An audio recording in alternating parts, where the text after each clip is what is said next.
Good morning, good evening, and good afternoon. Welcome in. Happy Friday. It is going to be a good day.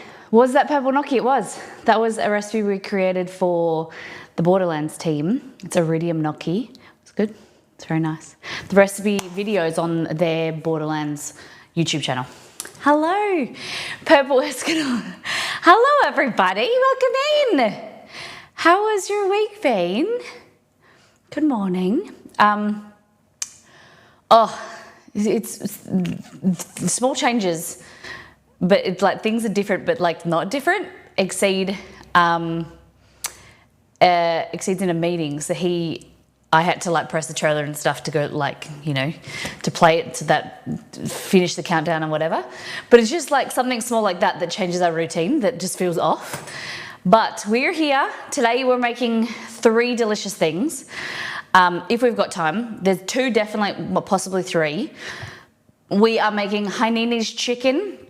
It's a recipe that I've made so many times off stream and on stream over the last few years, but I totally forgot about it and how much I love it until Margot posted it in Discord last week or the week before.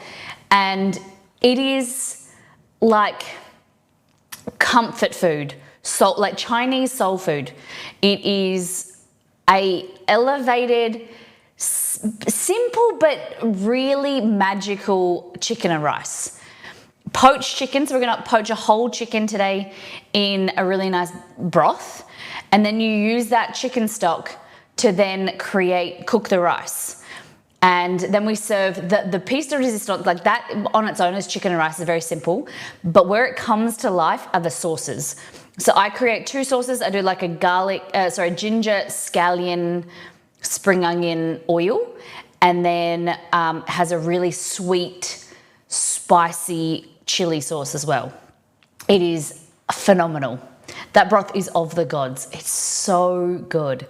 There's a few ways that you can kind of zhuzh it up and make it your own and play with some flavors. But if it goes to plan and it works out today, then I should be able, I'm confident to put it on the website on Monday. So I've written up the blog post already. I just need to be able to take a photo of it, shoot it, and then get it up there. It's so, I don't know how to explain to you. It's just so wonderful.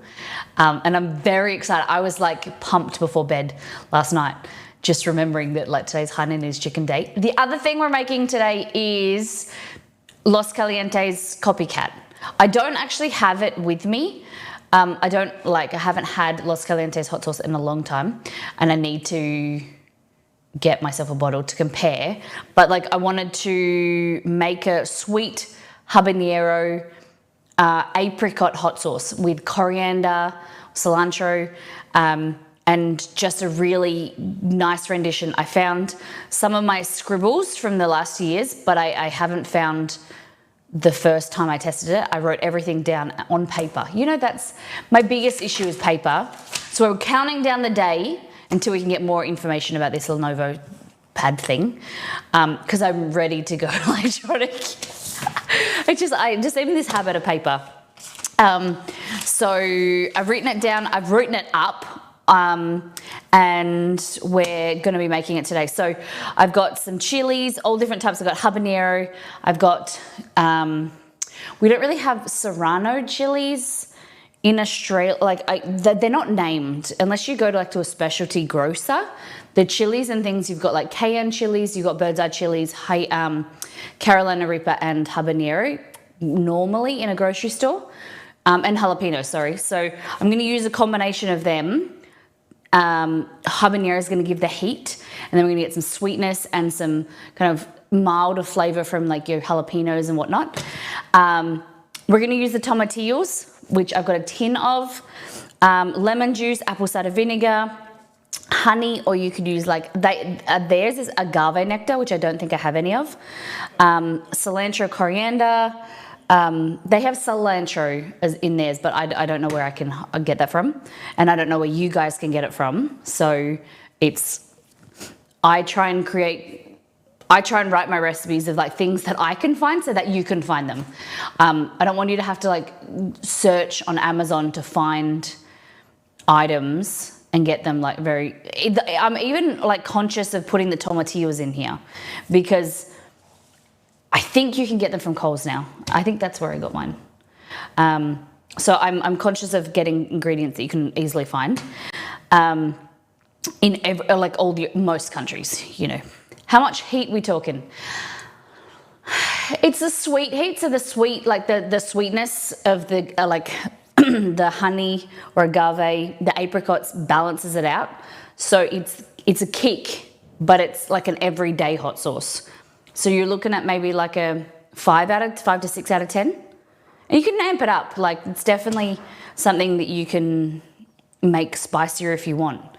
But I just fell in love with the apricot and the like coriander flavors and then the heat at the end.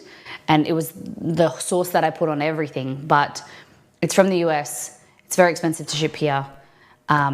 And I want to be able to kind of, you guys recreate it and then tweak it to yourself, you know, your own personal preference. Okay, inspired by, Margot sent me hot sauce and it's inspired by the mango habanero. I've been killing that the last few weeks, like having that on tacos and whatever. I'm so blessed. I'm so grateful for when you guys send me stuff. And know that I do use it. Majority of the time, if I don't use it on stream, I'm using it off stream. And it really makes me very happy when I get to like, we've got people over or you know, grab it out of the pantry. I'm like, oh, you know, it's very special. So yes, Margot, know that you made me push because I'm running out of the mango habanero. So I was like, oh, I need something new. Yes, so we're going to be making that. And then we're going to be recipe testing Swiss rolls. So we made a Swiss roll maybe 3 weeks ago. But I want to do a vanilla Swiss roll, which I've never really made. And then we're going to fill it with strawberries. So I did some SEO checking yesterday, like over the last 2 days. And Swiss roll is something that, like a vanilla Swiss roll or a strawberry Swiss roll is what people are searching for, but no one's really made it. And I want to do like an in-depth kind of, an in-depth post on making a Swiss roll. So making a cake roll, jelly, you guys might call it a jelly roll, but we're gonna do vanilla. Today we've got strawberry jam because I don't have any fresh strawberries, but next week, Wednesday, I think we're recipe testing and we're gonna do it with fresh strawberries and jam, or maybe even make our own jam.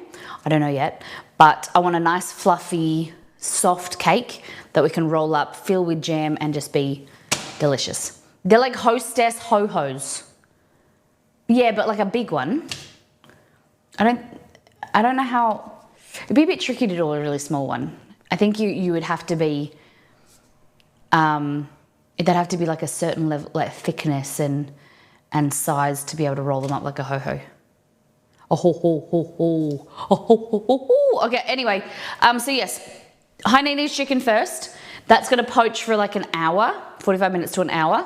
Then in the meantime, we're going to be doing the hot sauce.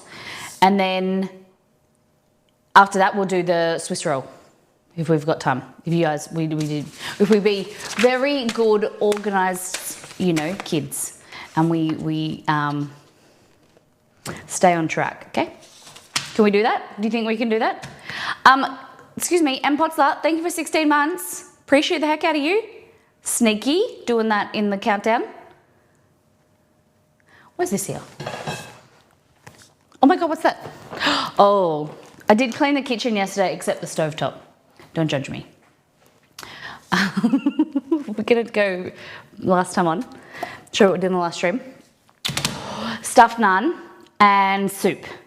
So we made naan bread from the website and we stuffed it with some cheese. So we had mozzarella cheese, cheddar cheese, garlic, something else, and it was good.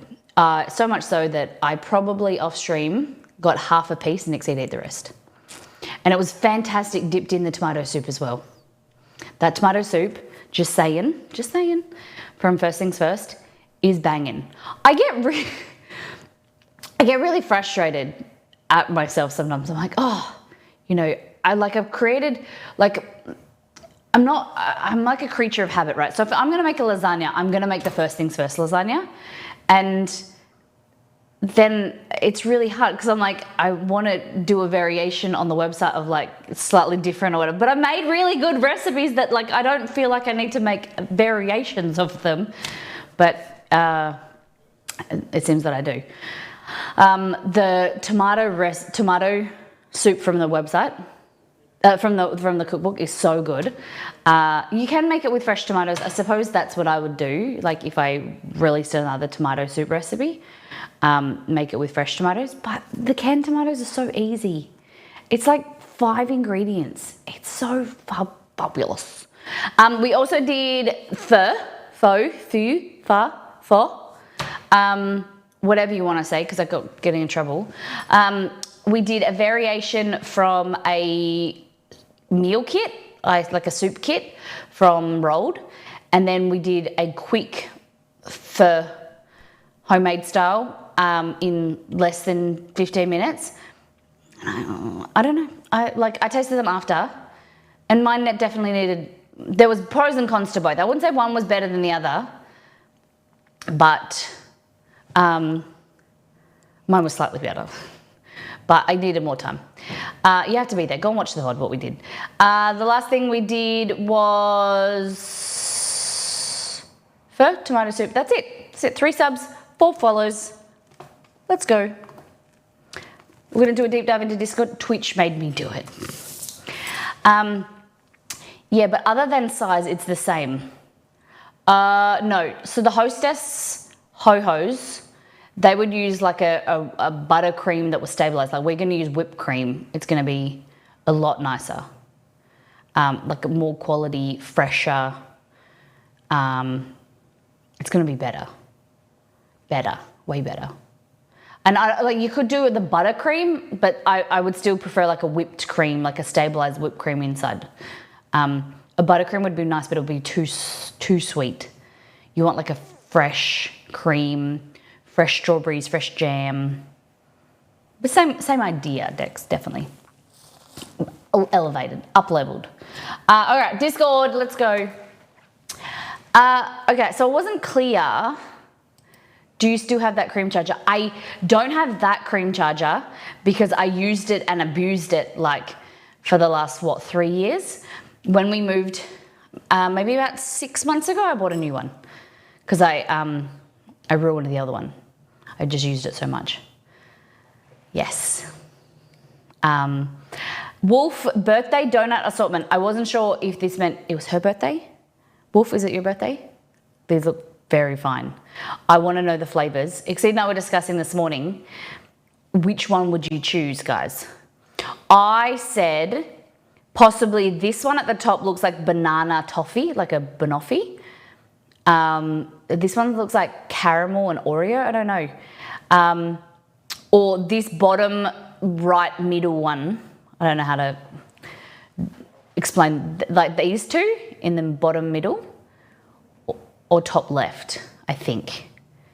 Exceed thought maybe this one was pistachio or mint. He liked that one. Personally, I'm not a massive fan of filled donuts. I prefer glazed, unfilled. I know I'm probably in the minority, but I think filled donuts sometimes are too filled. And then the custard one. Which is the custard one? This middle one?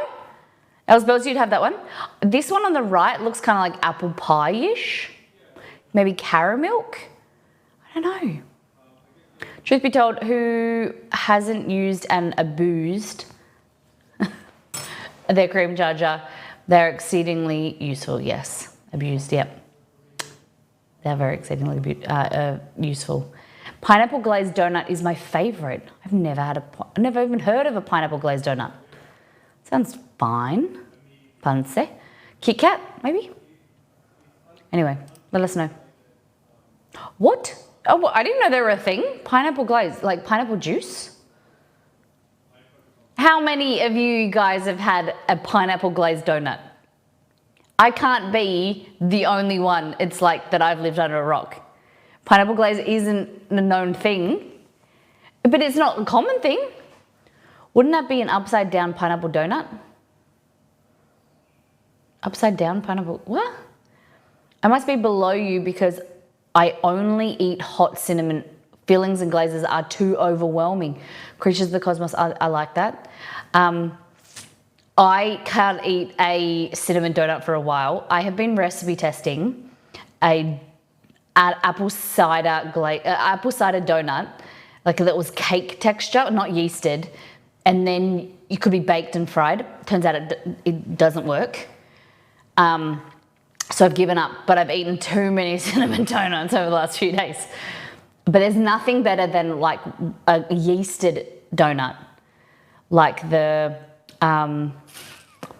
the ones you get from fairs and like the Royal Show, and they're super crispy. I want a recipe like of one, like I want, we need to find someone who owns a shop like that makes those donuts, because I have been trying to create a cinnamon donut like that that's crispy on the outside. I probably haven't tested enough, but I want to figure out what they do. I need to know. I need it. Because they're crispy on the outside, they're fluffy on the inside, and they're just the right amount of sugar. I just can't make them as good. They sell them in donut chains. Like Krispy Kreme, not like this. It's actually sitting here. So they're donuts that you make in a cake, like a mold, a silicone mold. And then this is the last rendition. I thought these were good. Exceed said he didn't like them. So I thought they were the best version yet. I thought they were really good. Not excellent, but good. And then you dip them, because they're cake donuts, they don't have that like crispy texture. So then you dip them in some butter and then dip it in cinnamon sugar. So they're good, but didn't get the tick of approval from the man. And then these are soft burger bun from the website made into rolls. Molly, question, Donut King or Krispy Kreme? We don't have Donut King in Australia. I've only been once to Donut King, I think, and I only bought a massive iced coffee. We were on our road trip. I think we were somewhere in Texas. We're in Texas for felt like forever, driving through. It's like a never-ending state, and we pulled over and we got the large like flavored iced coffee was like this big. Oh, am I thinking of Dunkin' Donuts? Sorry, I did get confused. Dunkin' Donuts. We don't have Dunkin' Donuts. Donut King. I don't think, do we have them in WA? We have it in Queensland. Donut King. I think maybe we do then. Oh God. I'll have to find one. Let me know if there's one in WA and I will find it. But if in doubt, I don't like Krispy Kreme. I only like original glaze. They're all too sweet. Popping in to say hello.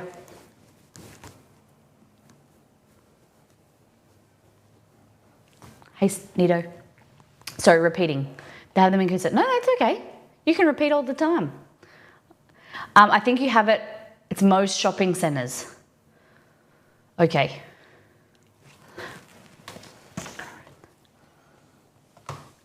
Hey Google, is there Donut King in WA? Sorry, I don't understand. Yeah, no, you wouldn't. Can't speak. Donut King, WA. Okay. Armidale, Maddington. Oh, nah, there's two. There seems to be two. And they're not anywhere near me.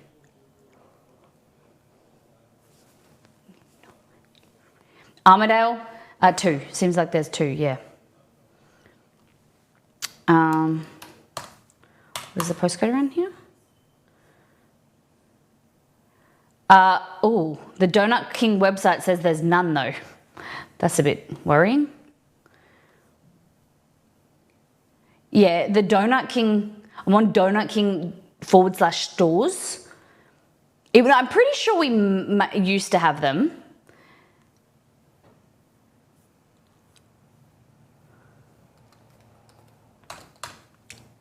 That's a bit, maybe they're closed. I don't know. The Donut King website says there's none in WA, but Google says there's 2. Maybe they've been excommunicado. I don't know. Must be an East Coast thing. I don't know. But yes, Donut King sells the pineapple glaze, as do others. So you're telling me, Hell's Bells, you're going to redeem a pineapple glazed donut? I will make them. We're about due to make donuts. I was thinking we haven't made the brioche donuts from the website in a while, but I also have a plain donut recipe that is really good too. The basic donuts, that were used to be called. Lots of Donut King stores closed. Maybe because of Krispy Kreme blew up.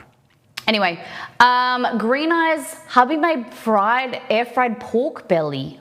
Ooh, looks like some maybe adobo. What kind of seasoning we got there? Remember the Elder Scrolls cooking?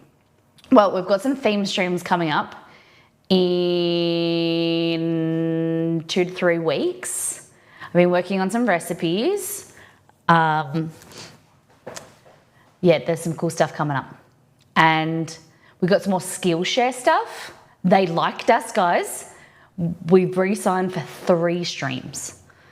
So everyone get ready to create some email addresses so we can get those links. We didn't get enough, but they want to do more. 1 a month, May, June, July. That's pretty cool. If you guys have got a Skillshare subscription, or let me know if there's anything like you'd like to learn about. We could learn about in the kitchen again. Grumpy Gamer did risotto into arancini. Ooh. Would you guys like to, how many of you know how to make arancini? I have recipes for risotto, but is that something that you guys would be interested in learning how to make arancini? You can do it air fried, you can do baked arancini, you can do, the best is deep fried because it goes crunchy, but there are other options. But if an arancini guide is, arancini, yeah. Yeah, I know him, yeah? He's an offspring of Dick Cheney. Kidding. Okay. My closed caption said arancini. Okay. PSA or Molly pleading. Please. Please, please, please. If you've made a recipe of mine from the website or a cookbook, could you please review it and give some stars, 5 stars ideally. But can you please give it a review? It's really important to the analytics and the growth of the website, and it's something that you guys, I'm pleading, praying, please do it. Go now. No, whenever you've got time, please review as many as possible. Things you've made in the past, maybe from the old website, a lot of them haven't changed. But please review, please leave comments on the on the cookbooks and the merch as well, but primarily recipes, please. It means a lot to me because when people search recipes, the higher they're reviewed and rated, the more, the higher they come up in Google. And we want to be number 1. Okay? I made a review earlier today. Thank you. Ixie did tell me. I haven't checked it yet. Krista, thank you very much. I really appreciate you taking the time. Yes, review. Okay?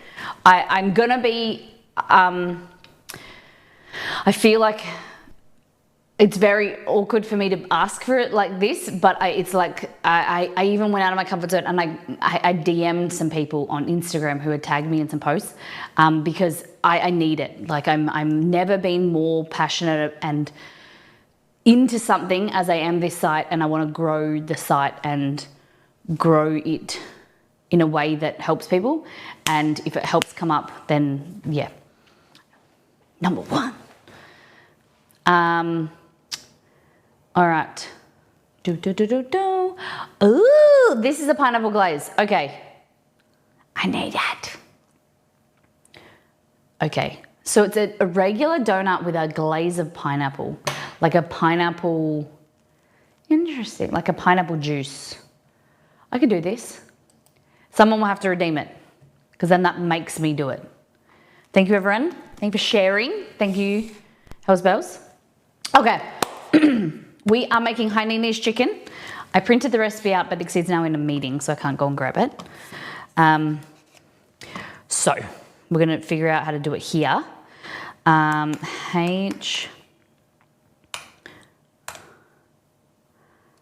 Drive.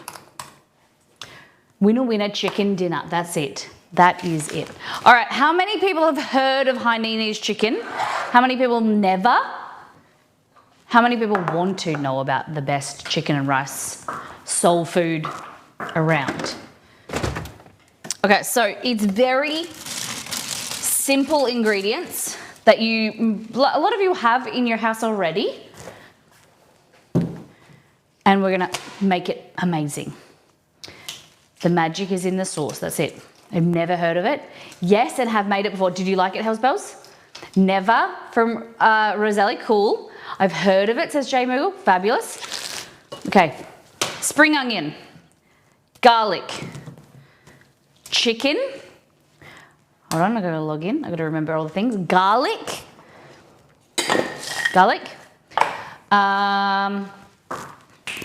salt. Don't be afraid to use MSG. MSG is good. We like MSG around here. A little bit of chili. I got to remember not to use the chilies for the hot sauce because we're making both today. Lose your mind, this is the time. Bang your spine. All right, we're using cayenne chilies. Okay. Come down now. I gotta run. I'm sitting here looking batshit crazy, giggling at the closed caption. I need to speak clearer so that the closed caption can understand me. I'm either mumbling or saying random made up words and it can't understand. But Nido Burrito, thank you for being here. Have a great day at work. Enjoy your Friday. There are 85 of us here. I'm guessing maybe a quarter of us have heard of it. So 21 people. All right, sounds good. So, we're gonna poach a whole chicken. No worries, we'll do. We want a, I did it in this last time. It's Friday. A pot. The pantry's really messy. Don't judge me. Hold on.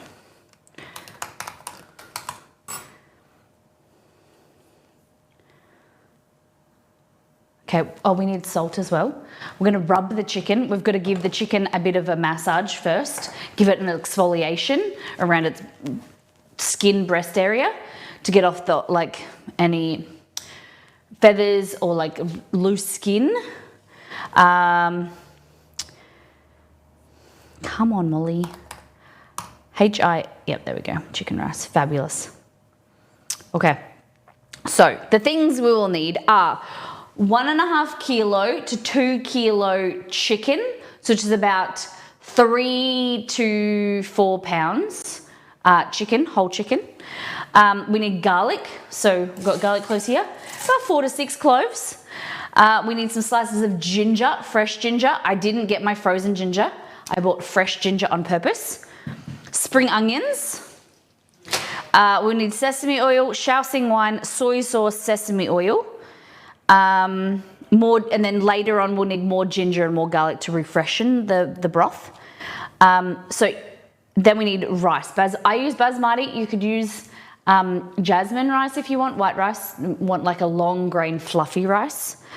And then our red sauce will be chili, garlic, vinegar, sugar, salt.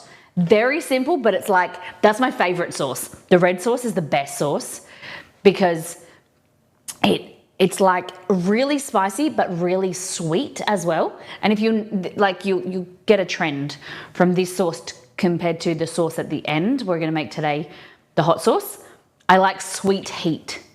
It's like balances it out because it doesn't feel as spicy and the flavor in your mouth is amazing. So red sauce, and then the green sauce is more spring onion, more ginger, and we're gonna create like an oil, like a drizzle oil. So we're gonna cook the ginger and the spring onion in hot oil, and then they go sizzling and it's just wonderful. It's so wonderful. And you can keep that in like a jar for like a few weeks as well. Is this recipe going on the website? Monday. So, if it all goes well today, because I've made this recipe so many times in the past, but not recently, so I wanted to do a refresher to make sure it's okay. I need to take photos, so I have to try and do a sneaky way where I take off a leg and cut some off to show you guys how like amazing it is, but then also leave enough chicken that I can hide so that I can take a photo of it and it looks good. Do you get what I mean? So yeah, we'll have to see. I could make it again, but I don't know if I can make it again by the weekend, so or by Monday. So we'll just play by ear. Poached chicken, rice.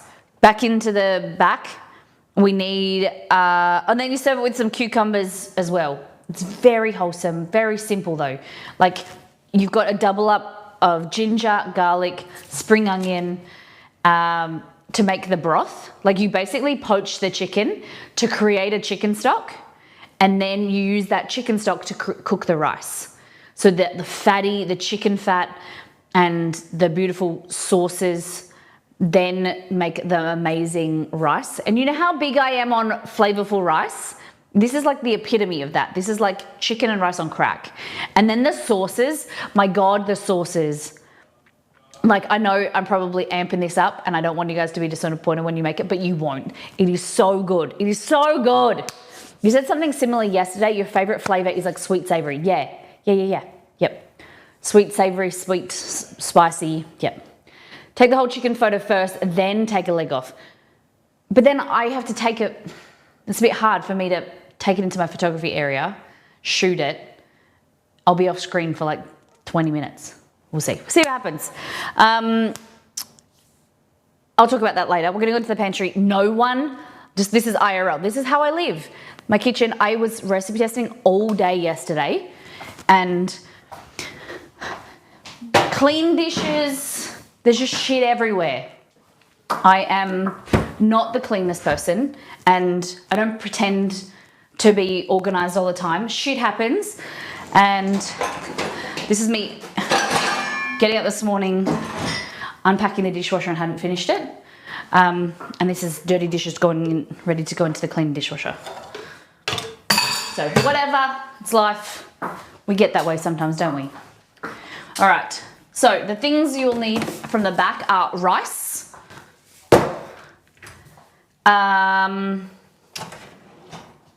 Shaoxing Chinese cooking wine, because I'll go through the history of it if you want in a little bit when I can read it. I don't want to say anything wrong. Sesame oil, Shaoxing Chinese cooking wine, which is right here.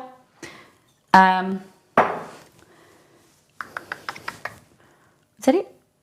I think there's rice vinegar as well.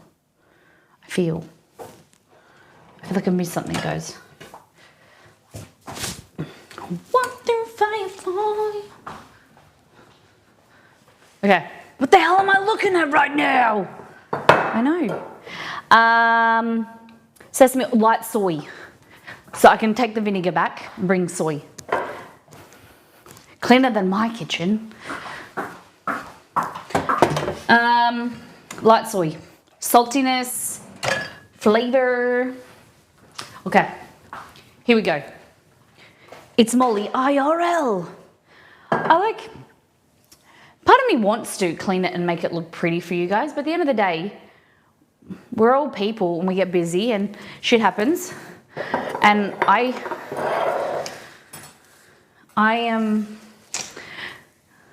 yeah, my house is sometimes a mess, often a mess. Kitchen is always a mess. I feel like I clean it and then in the middle of cleaning it, it gets dirty again. It's like this perpetual cycle of like, okay, I'll clean it to then cook in the space of, a few hours. I get up in the morning to clean it and then it's half clean and then I say, oh, look, it's clean enough to cook. I've got a bit of space. Let's make some shit messy. Okay, so yes, the things that you will need, we'll lay them out. We'll be organized, okay? We'll do this proper because it's not a complicated dish. It feels it though. And because there's a few different steps and there's like sauces and those type of recipes are they very quickly become, they feel complicated when you have like multiple steps. Like this recipe I've written, it's only got 8 to 10 steps, but it does feel like there's a lot going on. But there's not. Literally, you're gonna take the chicken, you're gonna scrub it with some salt, and then you're gonna put it in a pot with some herbs and flavors. You're gonna simmer that for like 45 minutes. And then in that meantime, you're gonna make 2 sauces that are super easy. And it's just like there's a lot of inactive time, heaps of inactive time. But I want to be able to show you guys how easy it is. Keeping it real. Okay, so whole chicken, garlic cloves. Let's go with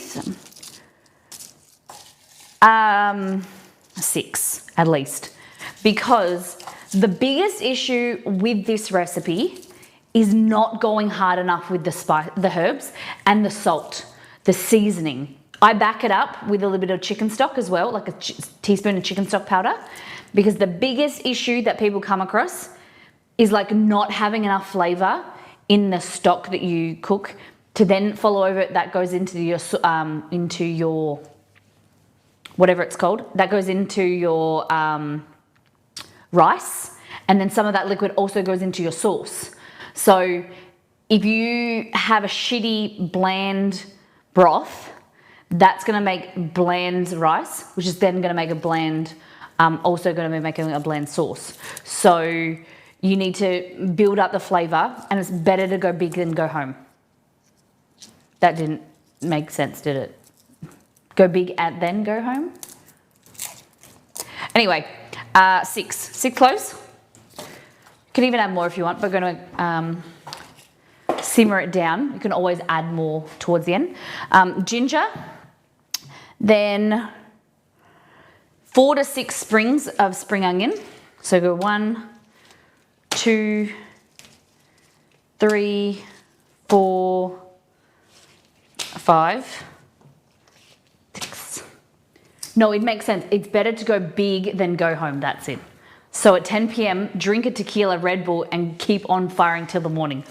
Damn, jeebus.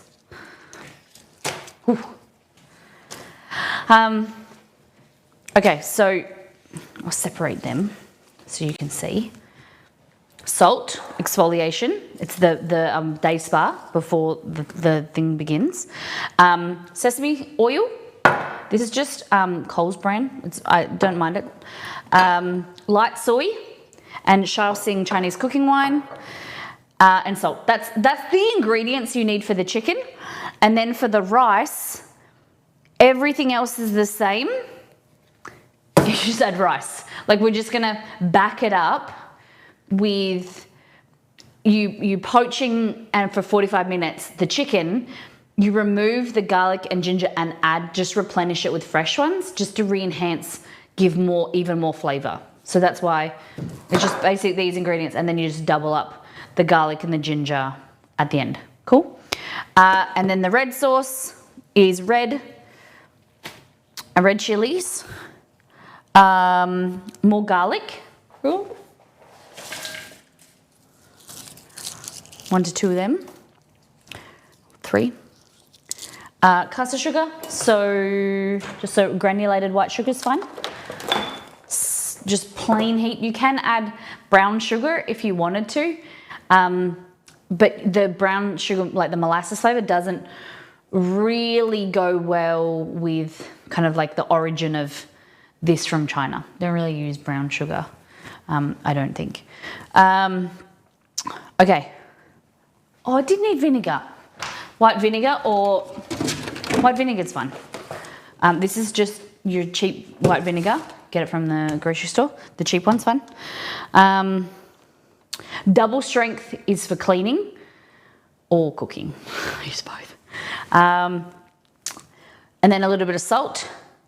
Green sauce is spring onion. Let's go over there. Okay.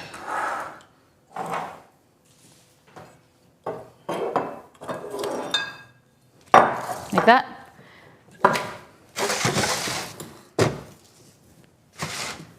Red sauce, and then green sauce. That, and then we need vegetable oil. So I need to go and grab some rice bran oil, or canola oil is great. But holy dooly, you guys are in for a treat. Rock sugar seems to be a common thing in Chef Wang's. Rock sugar, yeah.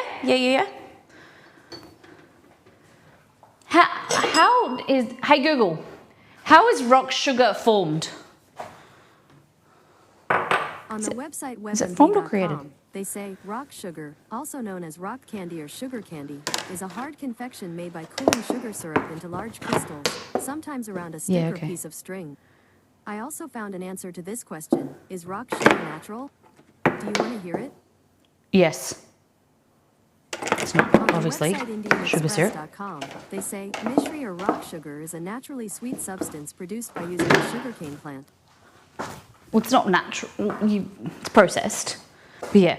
Okay, so oil, spring onion, scallion, ginger, and then salt. That's all you need. And then for serving, we'll serve it with some cucumber, some more chili. You could do the those fried onions, and then you can get some sweet. We might get some ketchupanas, which is like sweet soy on top. Okay. So the origins of this is from China, from so it's Hainanese chicken from Hainan. I think that's how you pronounce it. But I will read you. Did you add sesame to the spring oil ginger? I don't usually. Do you have in the past? Yeah, usually I just do vegetable oil, the garlic and the ginger. Could try some. That'd be nice. I do like sesame oil. I have in the past. Okay. Okay. So let me just read you this. I did some research on that last night, so I thought give you a little bit intro. Okay, so the dish originated in the Hainan province in China and is well loved throughout the world. Succulent poached chicken served on top of rice, cooked in chicken broth and garnished with 2 amazing sauces that give you the good kind of flavor punch. It's such a satisfying dish, easy to make and perfect for sharing with family and friends. So it's... Okay. Hold on. I'll read you this. This is from Adam Law, I think his name. I don't really know how to pronounce his name, but he has a recipe that I made years ago, and I remember because his family is from the area. So it's a dish primarily attributed to Malaysian and Singapore, although its versions existed in Thailand, Vietnam and Indonesia as well. It was created by migrants from the island of Hainan in China's far south who arrived in Southeast Asia from the turn of the 20th century. My family is Hainanese and my grandfather arrived in Malaysia from Hainan in 1915. The dish itself is based on traditional Hainanese delicacy called Weng Chang chicken, specific free-roaming chickens from the Hainanese town of Wenchang are fed on peanut bran, coconut, and various other things, and they're farmed for their generous fat, flavorful meat, and tender skin. The most prized birds are from the capons, usually around 3 to 4 kilograms. Castrated roosters are incredibly flavorful. On Hainan, the Wenchang chickens are usually boiled just in salt water with pure flavor of the bird itself. It is then served with some type of sauce and can vary from establishment to establishment. One popular sauce is made from salt fermented crushed yellow chilies. The orange colored ginger and chili sauce served with Hainanese chicken rice in Southeast Asia is adapted from this. Yeah. So the existing Hainanese chicken is originated from that, but it's different now, obviously. The elements are generally the same. Free range or kampong chicken poached in broth. This recipe is he's saying it's his own. It's passed down from his grandma. So it's different to slightly what I make. But basically the basis of it is like good quality chicken that then comes through with the flavor to create a really nice rich broth. You want a fattier chicken if possible. If you are worried about not having as much flavor, you can definitely do a whole chicken, and you can add drumsticks or carcasses, or if you're really worried and you want to increase flavor, add some chicken stock powder or even some MSG. Will create that nice umami flavor and bulk up make sure you've got that really nice flavored stock. Okay. I've switched to mostly rapeseed oil for cooking Chinese dishes now. I commonly use oil in Szechuan, but got the idea from Chinese Cooking Demystified, who were explaining mustard oils and how they got turned into canola. Yeah, okay. So you have multiple oils, Jeebus? Different oils for different foods. I just like to keep it simple. I have olive oil from everyday cooking. A deep frying oil, I use rice bran oil primarily, or if it's not on sale or whatever, I get canola oil. I did rice bran oil spray as well. I do think I have some avocado oil. I think I got that from my sister-in-law. But yeah, I just like to keep it simple. Sesame oil for drizzling in sauces and stuff. Yeah. Okay, so let's get started. What we're going to do, I'm trialing a new arm. I got a new Elgato arm. This one's swivels in and out rather than up and down. So I'm seeing if this one's better for this area.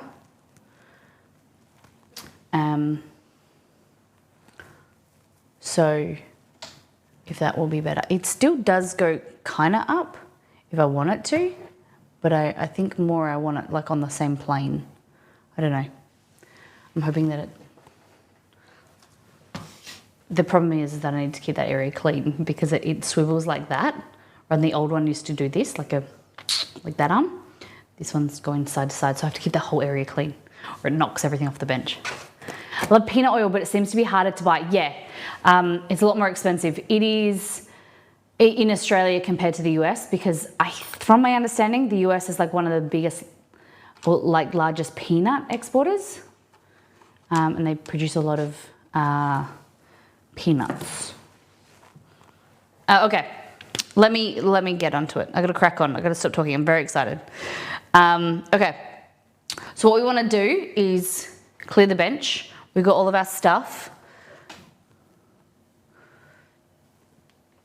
I'm already hating this. Okay, so vinegar, chili, garlic. For our red sauce, green sauce, we've got our spring onion or scallion, ginger, oil. Put that all away. I think we'll get it on a plate. And then, oh, do I hate you? Yes, I do. Then all our other spices and stuff here. Okay, so we're gonna do mole. Okay. I'm gonna put these on here so I can stay organized. So just chuck them on a tray or a plate like that. This over here. Cool.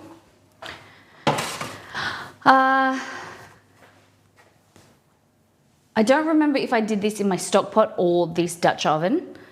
I can fit that in there, but I need to create the stock, so I need liquid, which might not be enough. If we go up from that, I need to use this. That's probably better. Do I have another stock pot? I don't think so here. I think it's like in a cupboard somewhere. Yeah, we'll just go with that. All right. It's expensive for the amount you get, yeah.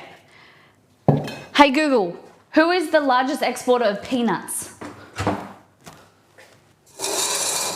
On the website aradbranding.com, they say top peanut importing and exporting countries. Peanut exporting has increasingly prevailed, thereby leading to its importation into demanding countries. China is considered the top exporting country since it has 96% of all peanuts production. No way! Why isn't it cheaper than in Australia? Maybe we're just not a big user of peanuts. That's crazy. Did anyone else know that? All right, so chicken. This cost me $10.75. You know, if you wanted to go and get like a really nice, the bigger you get, the more expensive they get. But also, like if I wanted to be, I don't even know where I would get like a really fancy chicken from, like a big heritage bird or something like that. But these are just from the grocery store. Ideally, you want to get like a free range one. It's because our import costs have increased tenfold. That is true. That is definitely true. And the tariffs and everything that are on Chinese imports. All right, just make sure, shake out any juice, especially if it's been frozen. And also you want to look in here if there's any giblets or necks. Sometimes, especially turkeys. I never knew the first time. The first time I cooked a turkey on stream was the first time I cooked a turkey in ever. And I didn't realize the neck was inside the bird. So then when it cooked, it looked like it had a pee-pee inside it because it was like long and elongated and it was all like dimpled. It was very, very gross. And I was so shocked. I didn't know what it was. Okay. All right. It used to cost me $10,000 to ship a container of building supplies. Now it costs me $35,000. Yeah, my mum was saying that. You're in the East Coast, Evo? She was talking to, we used to import furniture. My parents had a furniture company, and the cost of shipping, they're very, very happy that they got out of retail. New South Wales, yeah. So it is kind of cheaper that you can come down China directly to Perth, like WA. But that's the only time we get a bonus for shipping around here. Every other time we get screwed with all these train derailments and floods and stuff. Car imports and stuff all go through to Sydney and then through around. Yeah, it's a nightmare. Okay, so massage time. This is the time where you just want to do a little bit of chicken foreplay, okay? Basically, we're just gonna have a day spa. So what you want to do is you want to get some like coarser salt. This is rock salt, not rock salt, this is flossy salt, also known as like kosher salt. This is what the grains look like. They're like, kind of like cuboid, but you can use rock salt, whatever you've got. Put some on the skin.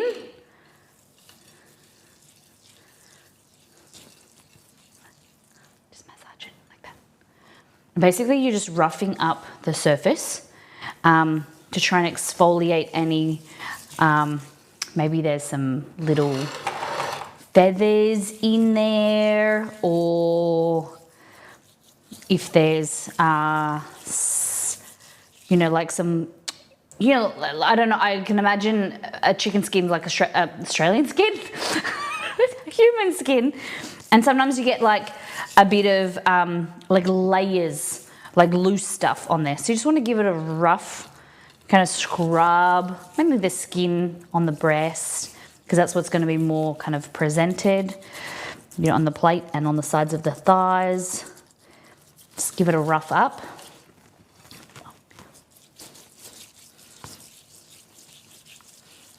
Like that. Rub him. You don't want to get too rough, okay?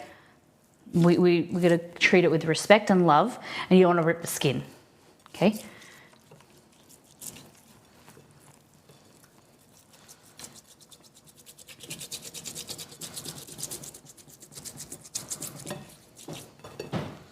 Put the leg around like that. Got some nice fat, like this is a nice fatty, I won't like, see that? That's all fat. That's flavor. Gotta keep that in there. It's very, very good. Okay, flip it over. I don't want to put my hand in there because I've already got chicken juices, so I've got to use this, the little bits of salt that I have left. I should have been more prepared at lunchtime. Yeah, it's like a sugar salt scrub. You can use sugar as well. You can do sugar and salt together. Just gonna wash my hands.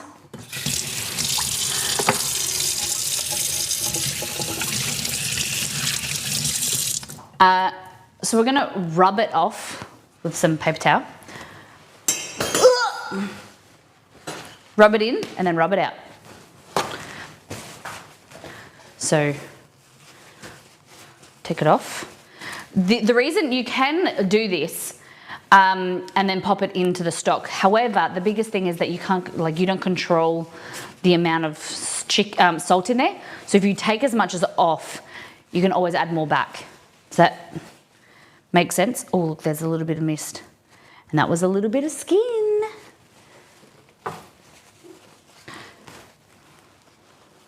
Flip them over.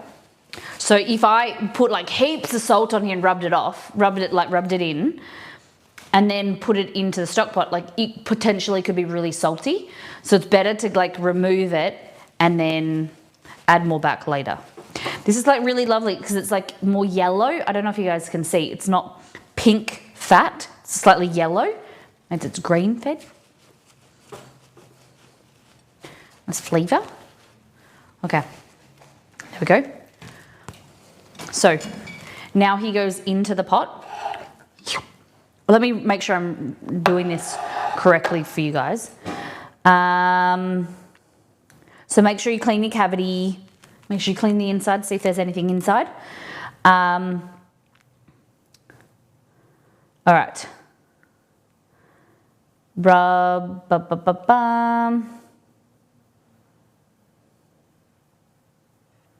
Okay. Hold on.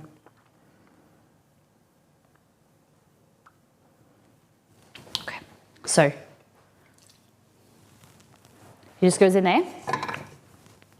He's had his massage and his scrub, and now he's going to have his bubble bath. Knife.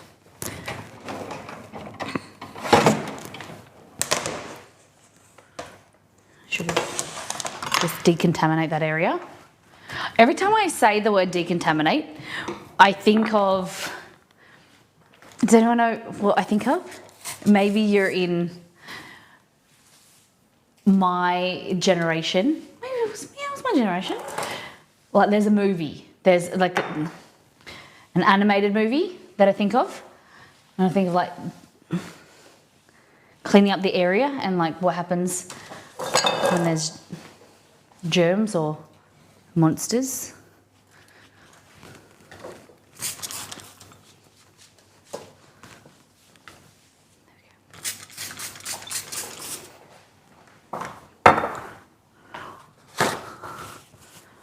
Yeah, Code White Sock, that's it. Yeah. God, that movie's so good. Monsters Inc. All right, so we want ginger, and we're gonna do about like 6 slices. 1, 2, 3, 4, yeah. 6 slices. You can always add more in there. And then we're gonna do our cloves of garlic. Just making sure I'm doing everything by the book. 6 to 8, just add more. I think with this, you'd like go a bit harder with the seasonings. Like as a recommendation, like if it says 6 to 8, go 8. Maybe I'll just write 8. Like it's depending, the reason why I write that is, it's like depending on the size of your garlic and your ginger.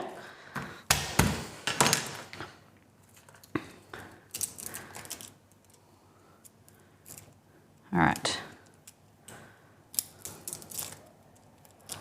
Grab these, wiggle them. It's the best thing. The smashing thing doesn't work as well. There. Grab it, thumb forward finger, wiggle it. Look at that, so much easier.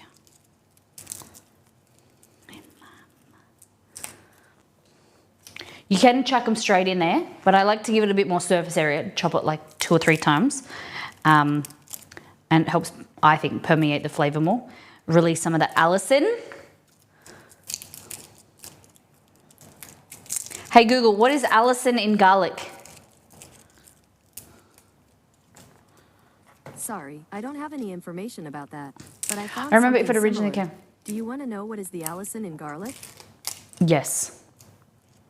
On the Can you hear website Google over the NIH.gov, music? They say, allicin is a defense molecule from garlic. With a broad range of biological activities, allicin is produced upon tissue damage from the non-proteinogenic amino acid all-ion in a reaction that is catalyzed by the enzyme Hainanese. It's what gives it its peppery flavour. She's quiet, but can hear her. Okay. I don't remember if it was originally on Reddit or Tumblr, but I saw somewhere 2319 was because the 19th letter of the alphabet is S, 23 is W. Ah, that's cool. I like things that are clever that they kind of add in. I follow part of the subreddit, I think it's like weird movie facts or something like that. And every time you like scroll through and it just shows you something unbelievable that you didn't realize of, just strange movie facts that they added in there that you, like a majority of people missed. You got to be clued in. Okay, so we're going to go in with our spring onions. So we've got, what did I say, 6? Let's go 6. 1, 2, 3, 6.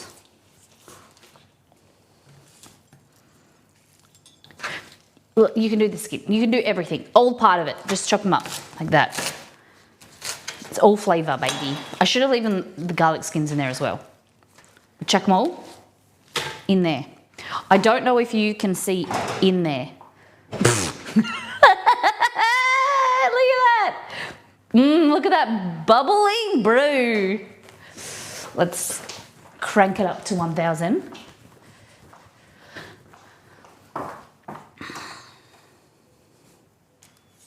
Oh.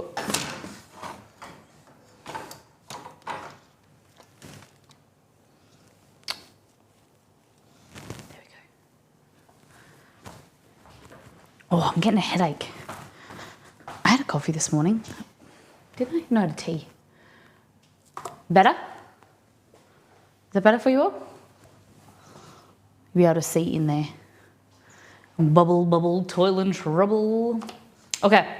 Finally, we want to add 2 to 3 teaspoons of full of leeks, chicken, there's garlic, there's ginger and garlic in there. Maybe I'll turn it around. You'll be able to see it when there's more stuff. We're making Hainanese chicken. Okay. Shaoxing Chinese cooking wine, 2 tablespoons. Like that. Measure it with your heart.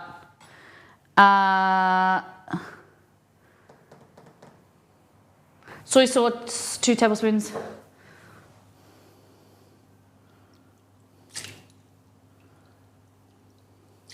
Like that.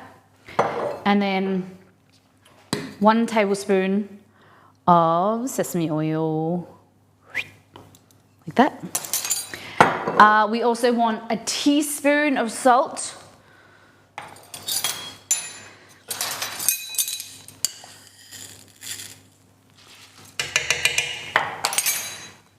Sesame oil, soy, oh, I've got sesame oil twice. Doesn't mean to be there. Spring onions, yep, cool. And then we need to add, how much water?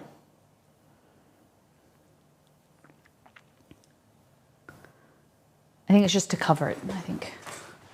We're figuring it out.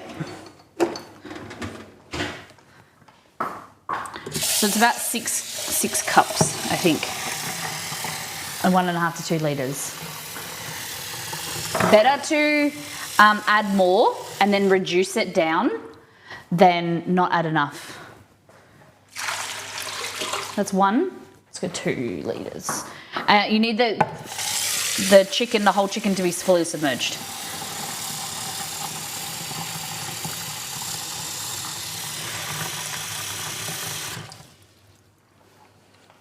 So that's 8 cups. We'll go another half. So 10 cups in total.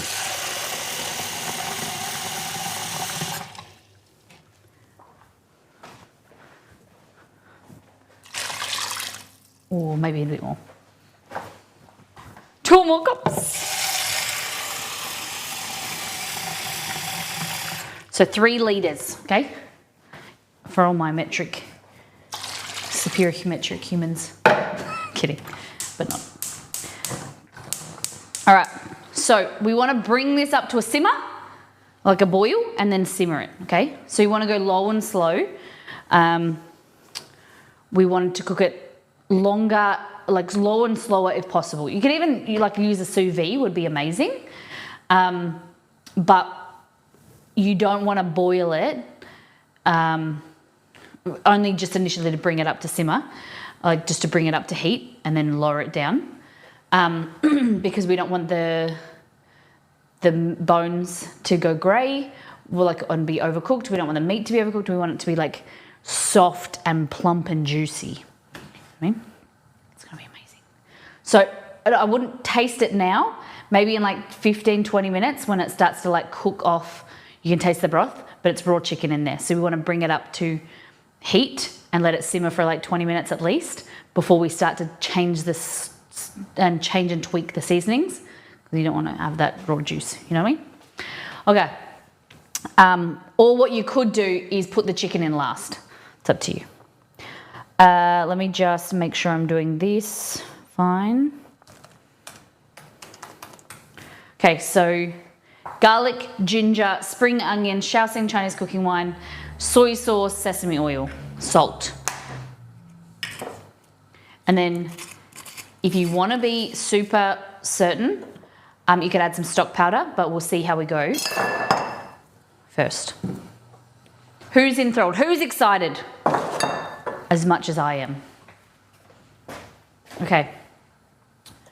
Let's make the sauces now. I'm into it. We'll make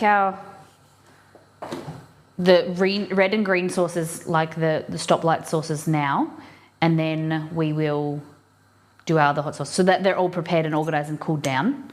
But I do like the hot oil, but it gives it the flavour more time to be more flavourful. The more you sit them, for longer. You can make them ahead of time as well, which is amazing.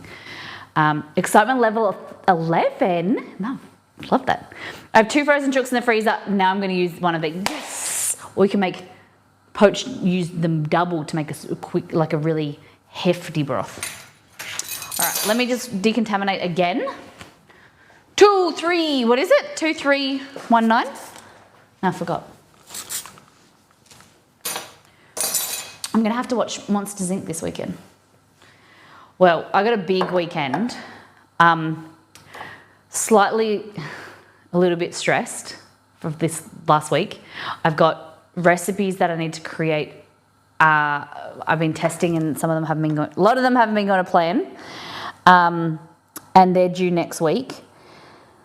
This weekend, my dad's coming to help us do a backyard blitz, clean the house because we're hosting the wedding here next weekend.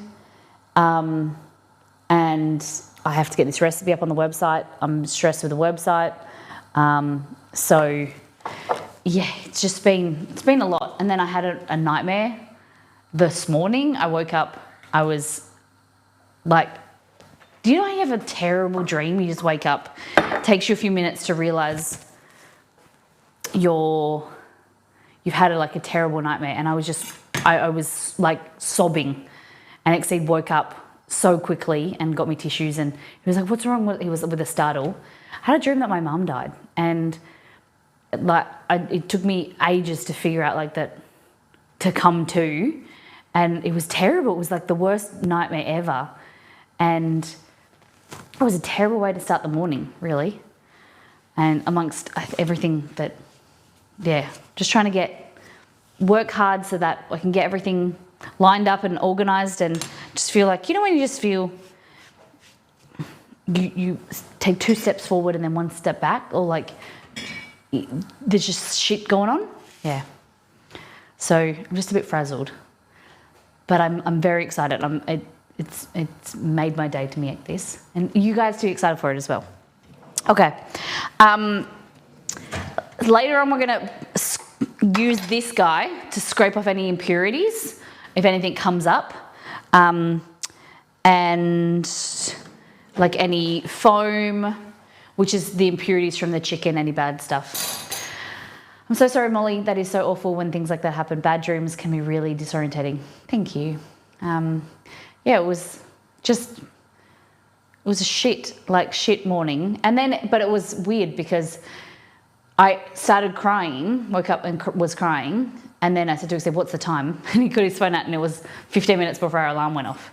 So it was good we could just lay there, it wasn't trying to get back to sleep or whatever.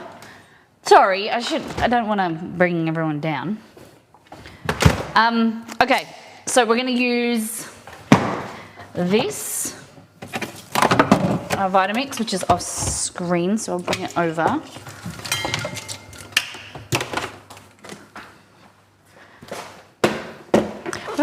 But I want to do you guys proud with the website and be able to do stuff that you guys love. And I'm very, very excited about it. Okay, so this is just a high-powered blender, and we're going to be using... Oh man, I moved it around the other side already.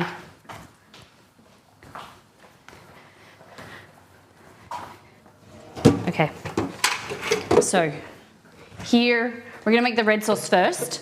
So I've just got this is like a Vitamix. You turn it upside down and blend it. Food processor works really great. I was proud at street corn. Did you? Did you like it? I heard Iffy saying that he can't get enough of it. Give me your review, Stace. Let me know. Okay, so red sauce is, we want 3 to 4 chilies, red chilies.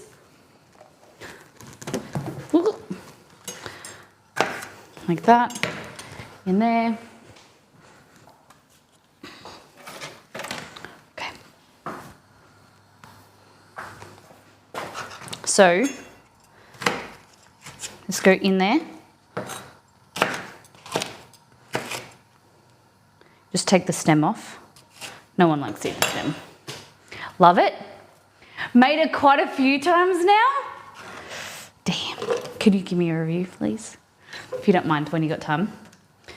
I feel like you and I and Iffy, seems, we have very similar tastes, that things that I love that you guys seem to love as well.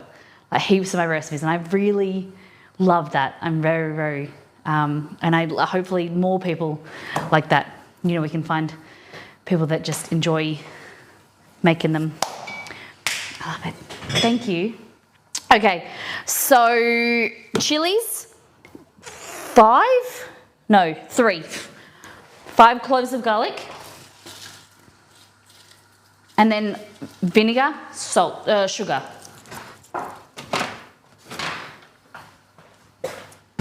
These sauces are so easy, and you don't have to cook them. Like this one's best fresh. Wiggle it, wiggle it, wiggle it, wiggle it.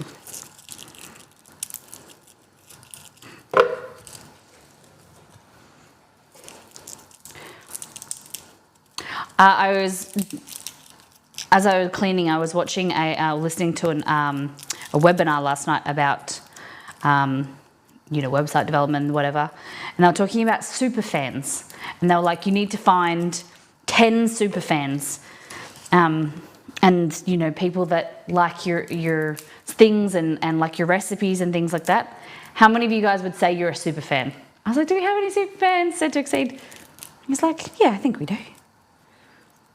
The lady was like, you've got to find 10 super fans that love everything that you do and will just do like what they'll try what you recommend and try what you release and things like that. And I was like, I think we've got some lovely people like that. Okay. Now we want sugar. This is where it comes into, you need to do it by like preference. Like taste, ABT, always be tasting. You might want to make it more acidic. You might want to make it more sweet.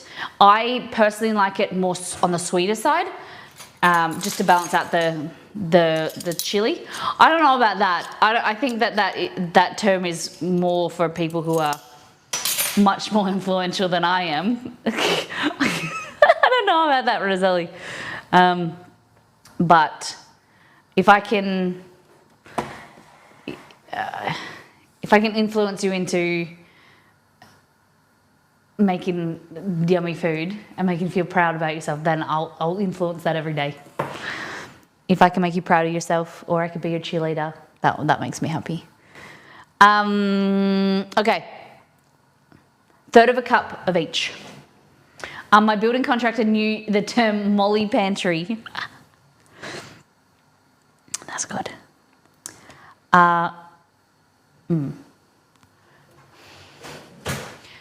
My 1/3 cup snapped off. I was scooping brown sugar or something and it snapped off. So I've had to order a whole new set just to replace. I tried to glue it, Molly, trying to DIY everything, and I tried to glue it back on the handle and it snapped off again. So we need 1/3 cup of sugar. I don't even know how to do this. Okay, with that. Roughly. 1/3 cup of sugar. Definitely an inspirer. I like that. That's better. The only thing is I don't think the website says how much butter to use for the brown butter sauce. Oh, okay, let me have a look. Please let me know.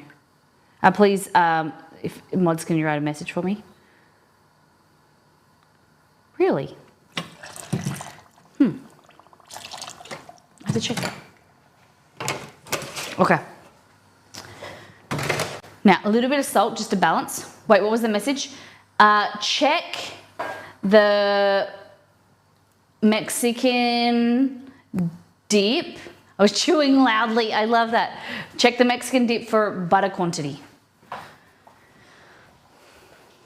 Okay.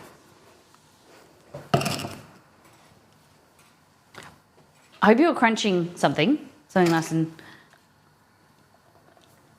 like chippies or something. What were you eating? Don't tell me it was celery, Roselli. Don't you dare. Okay. So red sauce. 3 to 4 long red chilies, 3 cloves of garlic, a 1/3 cup of white vinegar, 1/3 cup of caster sugar, and a little bit of salt. And then we just blend it.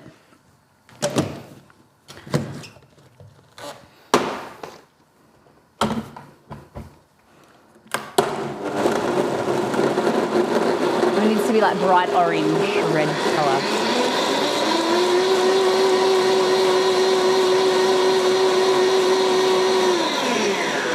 Celery and peanut butter.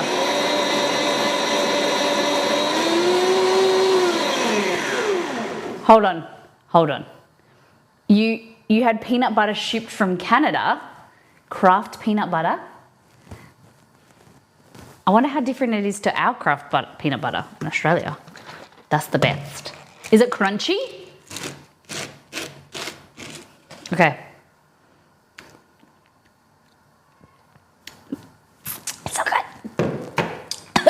It's spicy though. So, if you want to make it less spicy, you need to add more sugar and more vinegar. Add more sugar if you want, but I add a little bit of both. Oh God, it's so good. But I think kind of like, it's one of those things, you want to err on the side of caution and let it sit and mellow a little bit, like let the flavors do its thing. So this is what it looks like. $18 on a jar of peanut butter because TikTok influencer got me, not crunchy, that was more. A TikTok influencer got me to order it. From America?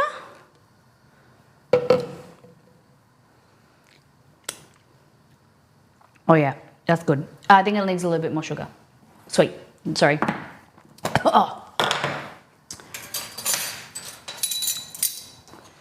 I think I might go, there we go. A little bit more vinegar.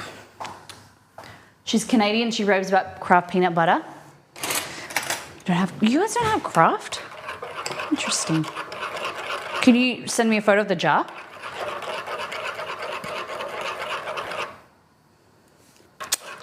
Oh God, it's so amazing. Holy shit. And then add the same amount of vinegar.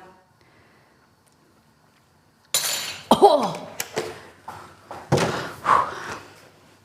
It's depending how spicy you want it. Like if you want it less spicy, use 2 to 3 chilies. Oh, so good. Oh, it's a kick. It's definitely a kick.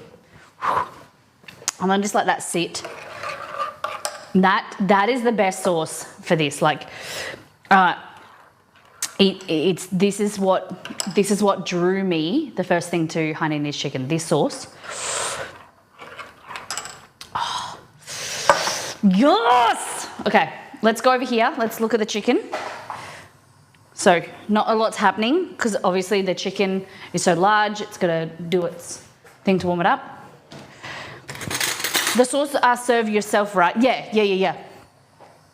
Make the same sauce for both myself and Jay, and he would just dab it with 2 things. Yep. So you add it as you want.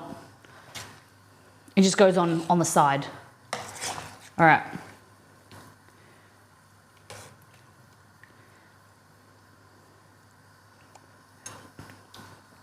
Oh yeah.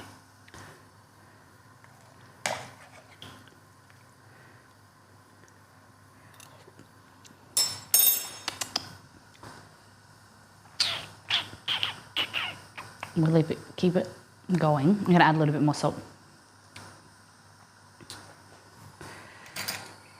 But you wanna let it keep doing its thing with this before we add. You need to let it cook for at least 20 minutes, like I said, before we add more flavors, especially like MSG or stock powder or whatever, because you need flavor for the chicken and the juices to come out and do its thing. But I think 2 teaspoons of salt for this whole thing is fine.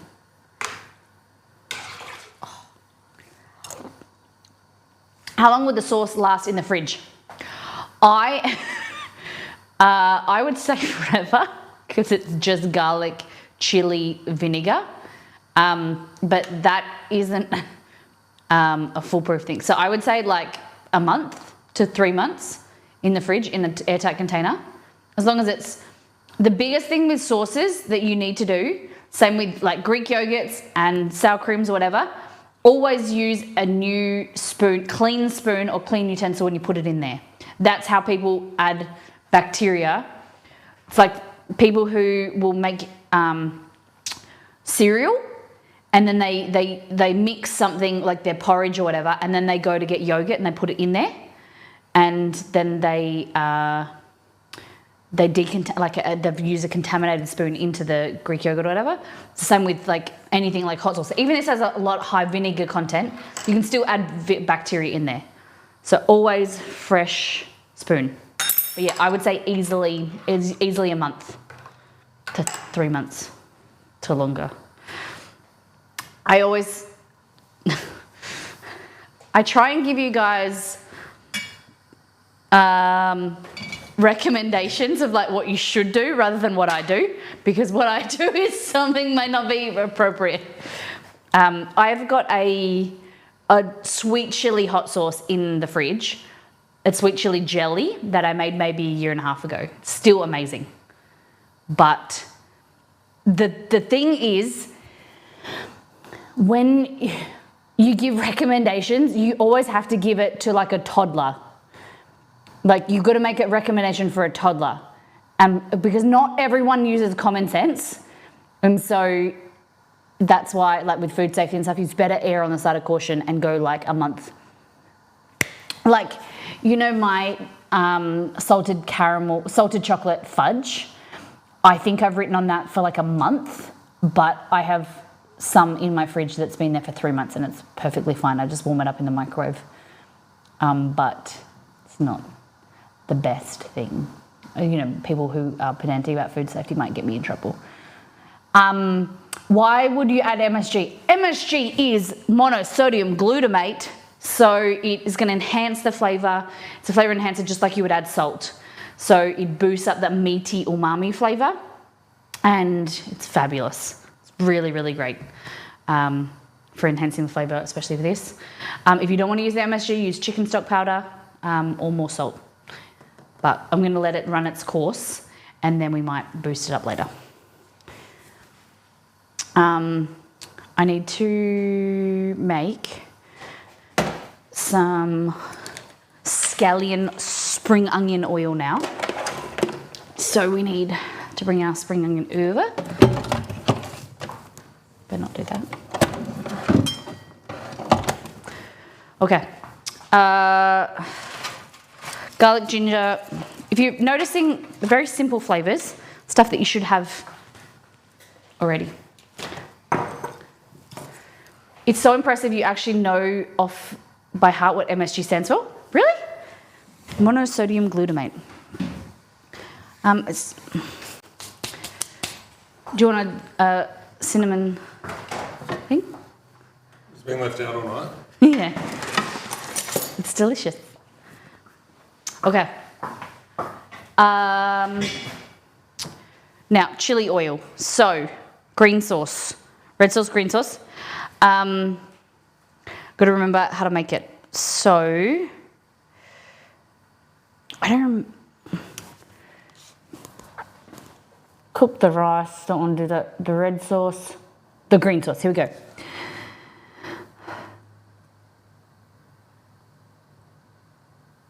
Yeah, okay, so what we do is we chop all these up.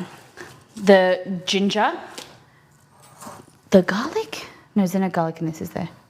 Green sauce is just ginger, salt. Okay, so what you want to do is you want to chop this up and sit it in a bowl, and then you want to heat your oil and you pour it over it and it sizzles. And then you just let it sit there. Kind of like my Szechuan chili oil.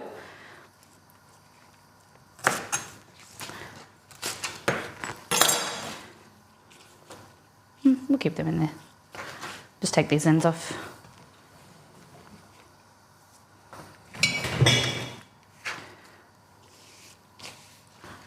Chop in half.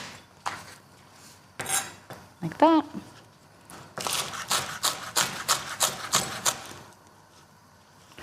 And then we have...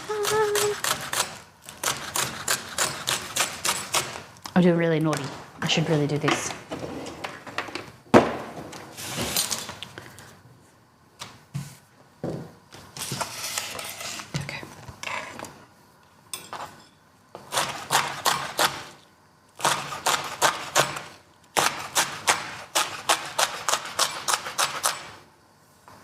like that. Beautiful. We're gonna grab our mini saucepan. This is just from Mint, it's from Woolworths. Pour your oil in there. I wish I could get spring onions. You don't have scallion? Spring onion? What do you mean, Hudson?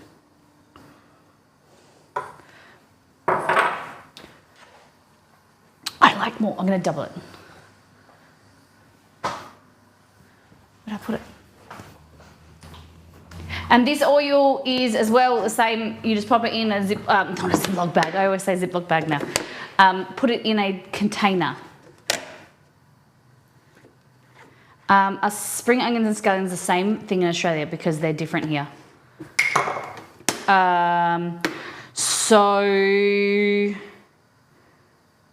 yes, well we just call them spring onions.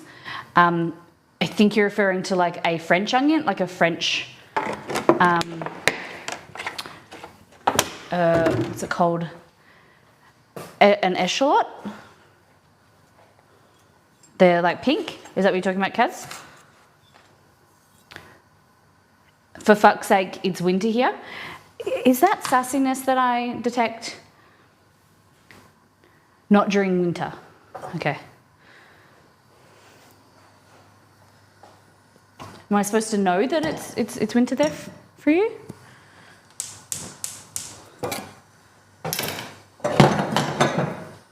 Ooh. Okay. Heat that. It's coming up.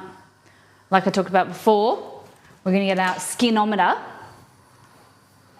and all you're going to do is just skim off some of these impurities. Like that. And then pop it in the bin.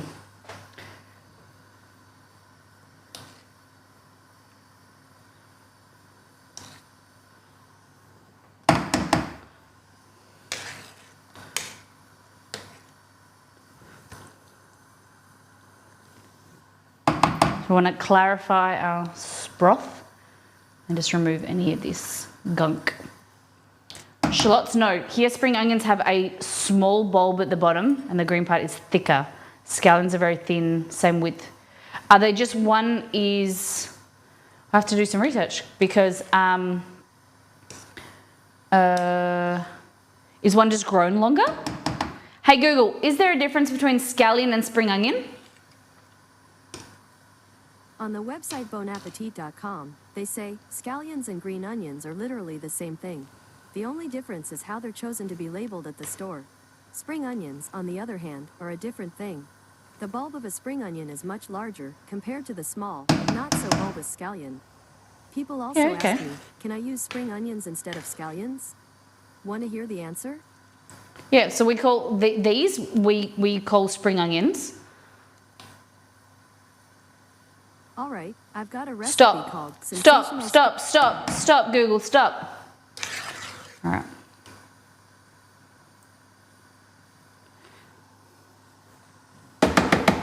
How long has it been cooking for now? I forget to set a timer. Forgot to set a timer. Okay, go Google.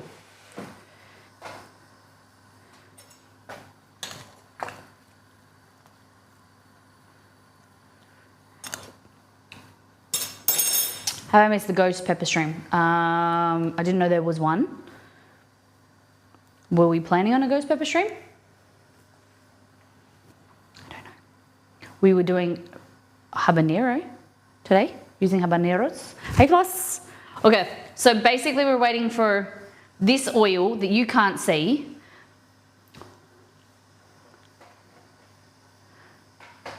Nope. It's here. This oil here to start getting really hot, okay? In the meantime, we're gonna grab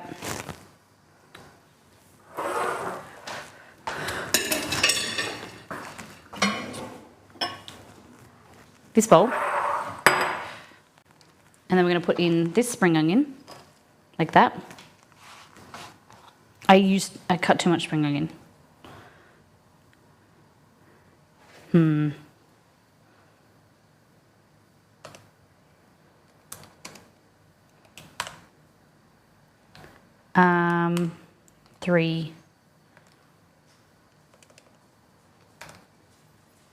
Okay, and then ginger. So we're going to leave some of that for later, for sprinkling. And then this we want about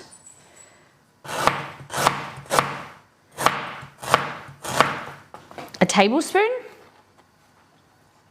Stack them on top of each other, and then we're just going to kind of like thinly slice. Like that.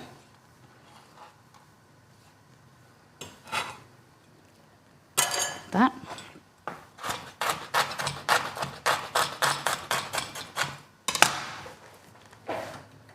Should we turn the poaching liquid down so it's like just barely simmering? It's a bit too much. Okay. So we're looking for like, let's go a bit more, 2 tablespoons.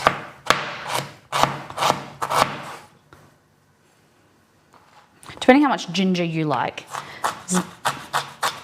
But we're going to go heavy on the spring onion. Now I'm nervous. Well, I'm worried. Like, do I call it spring onion or scallion? This would smell amazing. It's pretty good. Pretty damn good in this house. But you don't realise it because you get used to the smell. What I love is I cook and then I go dog walking, come back and the house smells incredible because it's like there's been something in the pressure cooker, or you get like a re-enlivened smell of like the house. And because I don't realise that my house smells like cooking smells. It just, you get used to it. Okay. I'm going to get my little skimmometer. Speaking of ginger, I think I'll go and make some lemon and ginger tea. Ooh, sounds good, Floss.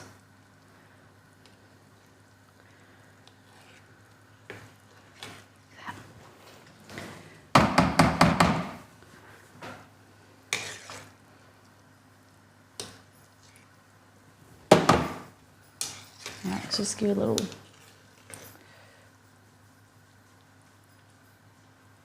What you can do is, I totally forgot, I never use these.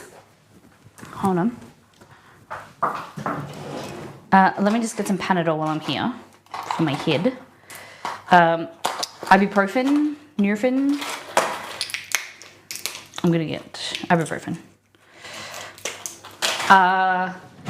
These things somewhere in my Asian drawer, I have these skimming sheets. Oil, oh no, this is not what I wanted. I thought these were the oil filter sheet. Man, I forgot that I had these. These are for filtering oil. I thought these were the ones that you put on top. You do this. Now don't melt. And like, yeah, you can use this as well. Or you just do that. Like you use paper towel as well, and all the impurities kind of stick to it. But I get a bit nervous about because it's. Don't do that. Don't do that. Don't do what I just did. Don't do what I just did for this dish, because you want the oil. I want the oil. Don't do that. Skimming is the only thing, because it's going to take off the oil. If you were making a broth or like a chicken stock, or you were making something where you didn't want the fat, you do that. Don't do what I just did. I need to add more oil now. More sesame oil.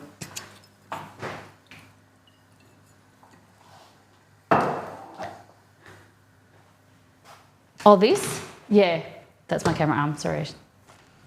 Sorry. I woke up and my house smelled like burger grease from last night. I had to burn a scented candle. No. Sorry, thank you, Roselli. Here, it's strong.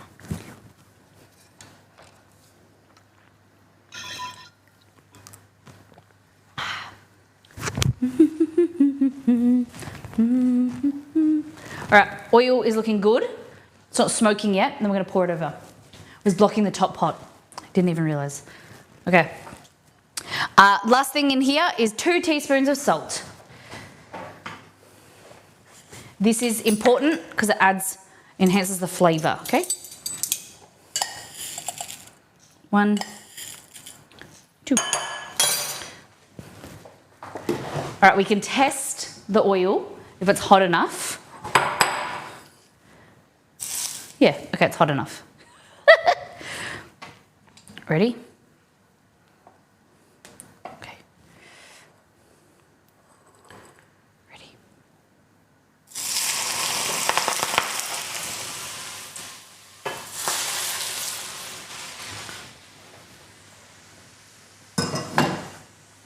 Probably should have put something underneath it, but fine. Oh, it doesn't even come through to the bench. All right, and that is your oil.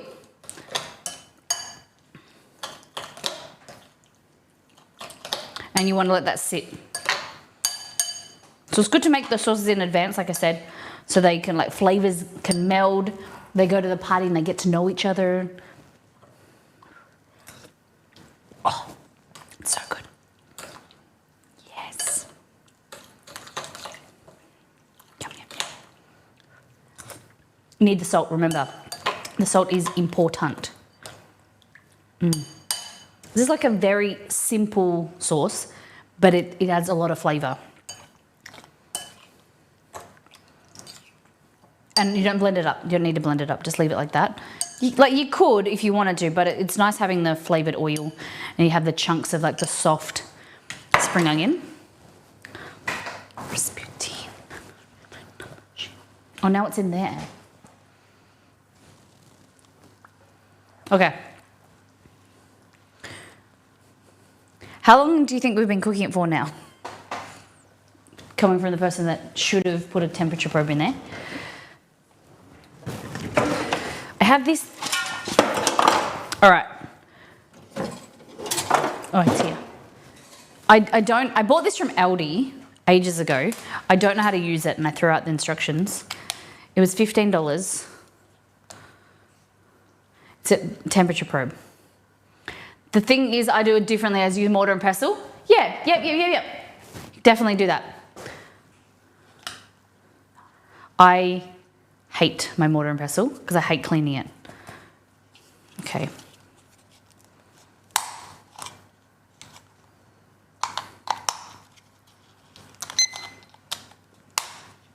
Okay, so hamburger, pork, turkey. Oh no, I missed chicken. Turkey chicken. Okay. Where's my chicken?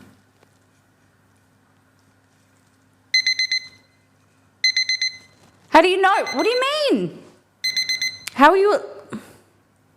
All right, it's saying that it's just testing. It's 49 degrees now, and it wants me to alert at 79.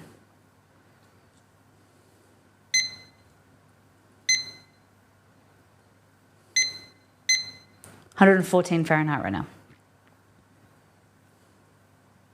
Okay, I don't know how that's going to work, but soft and crunchy veggie is definitely nice, but if they're not salty, eel. Okay. All right. So it's just going to warm up slightly, and then we're going to let it sit.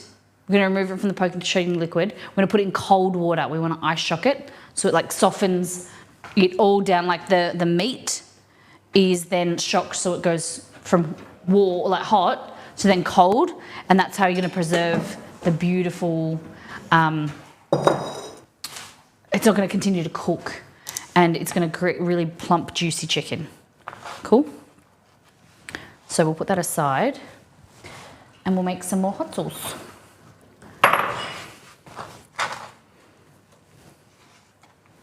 And like I said before, the Swiss roll. Has anyone ever wanted to learn how to make a Swiss roll? Have you ever made one? Did it work? Was it good? Jelly roll, also known as. So that, we'll put cold water in there, and we'll put ice, and the chicken will go in there later. Cool? All right. We're so organised. I will measure out the rice so I can remember to do that, and any other stuff that goes back in there. So let me read this to you. Let read it to myself first. Okay.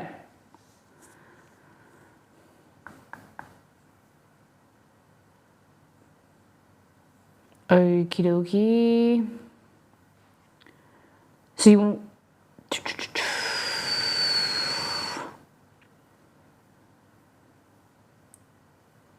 When the pieces have shrunk considerably...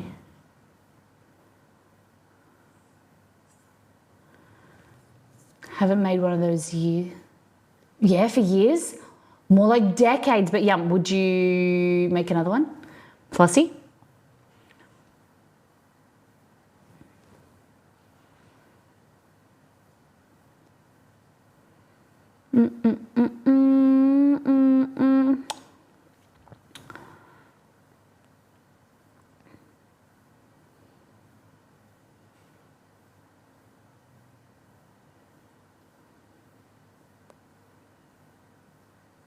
Oh. You can put a thing underneath so it doesn't touch the bottom of the pan. But I never remember to do that in time. They used to do them in hooks, I think. That's how they cook them, so they're just submerged.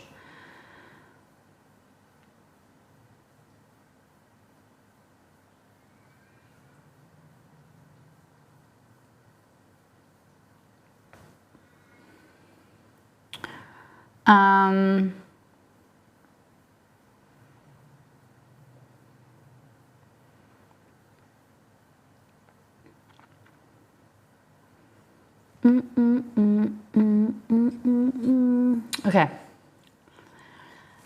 My Swiss roll never turns out, but I make a good pumpkin roll. Okay.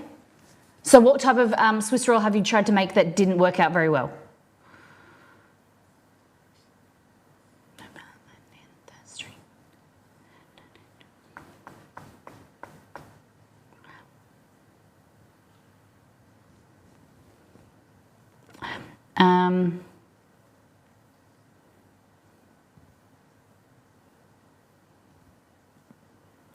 Okay.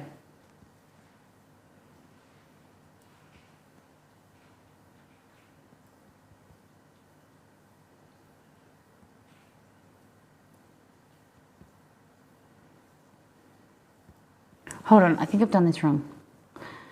Enough water.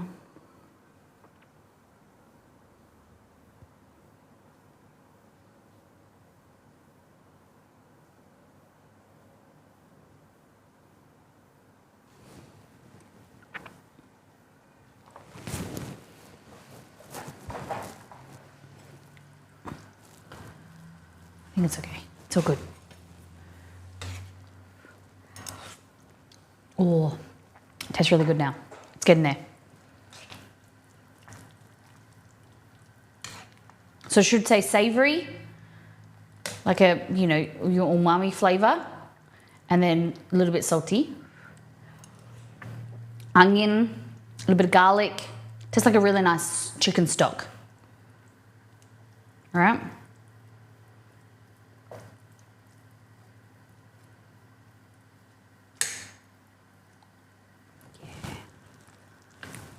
Oh, I accidentally cut the skin. Look at that. See you, Chrissa. Thanks for being here.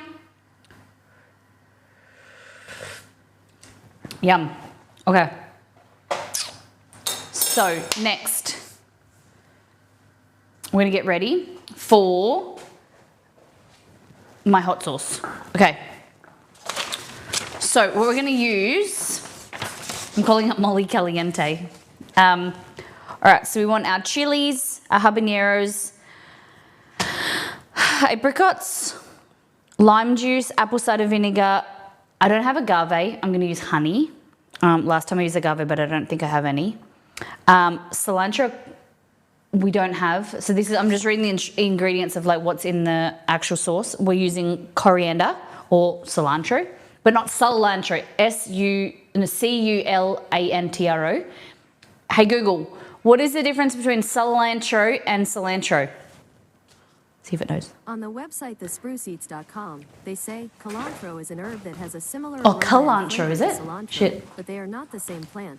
It has long, serrated leaves and looks a bit like long-leaved lettuce. Cilantro has a stronger flavor than cilantro and is therefore used in smaller amounts. People also ask me, why does cilantro have two names? Want to hear the answer? No, I do not. Okay. So we're going to use the... Stop. In North America, Stop. Right. Same but different. Yeah.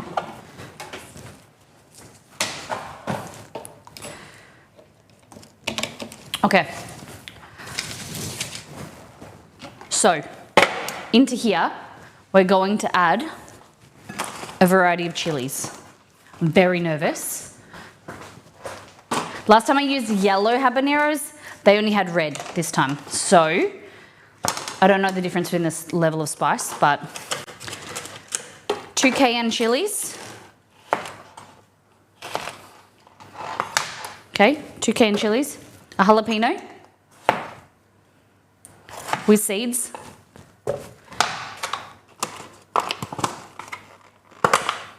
One habanero. Shit, come on. And this one, we're going to take the seeds out. Just looked it up. It's been an, look like it's an Aldi's brand.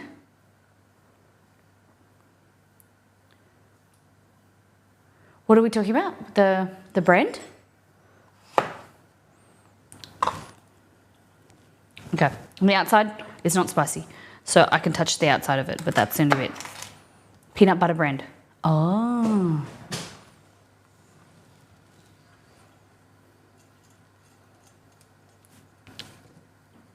I just dropped it in the bin.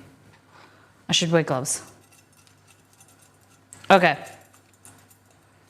That's the outside of a habanero, 1. And now I have to cut this one in half. Oh no, I just realised I can't cut the chicken on this bench now. There we go. And they go in there. Cool, we're gonna test the amount of spice that's got in it. Okay, now, we're gonna write this down because I'm... 2 cayenne, 1 hala, 1 hab, no seeds. All right, 8, so we need tomatillo, which are these.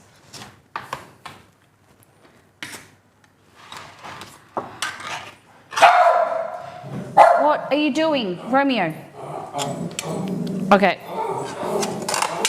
Shit. All right, so I'm gonna add, these are so cute. They're kind of like green tomatoes, but different. They're like sweeter, right? I never really try to, they're like, hey Google, what's the difference between tomatillo and green tomatoes? 1. On the website thekitchen.com, 2, they say the easiest way to tell 3, them apart is to note that when a tomatillo is ripe, 4. it remains a small green fruit, and it grows inside a papery husk called a calyx. On the other hand, a green tomato is the unripe fruit of any variety of tomato plant. Okay. These are apricots, fresh. Not fresh, they're tinned, bitten in half, but they're not dried, that's what I meant. Stop. Hey Google, stop. Hey Google, stop. Okay. I'm going to use this. A lot of you might not have seen this yet. Yeah. Okay.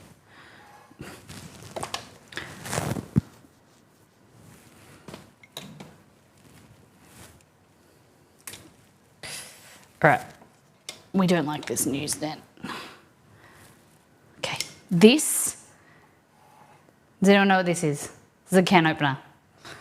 You're like, what? It's a safety can opener. It's pretty cool. You literally just pop it on like that. I think, yeah. And you just roll through like this.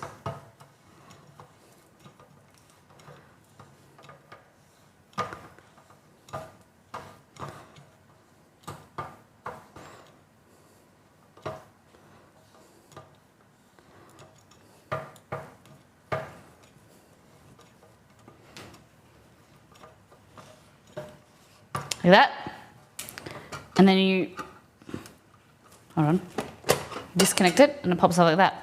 And this isn't sharp, so it's good for kids because it takes the lid off, but in a safer way. Yeah, see? And then your apricots.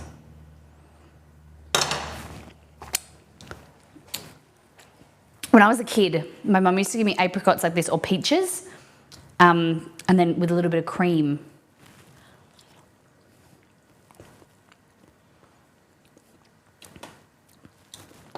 They're a bit sour.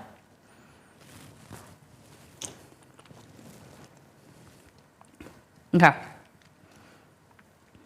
I should weigh this out, shouldn't I? 1/2. 1, 2, 3 apricots. Okay.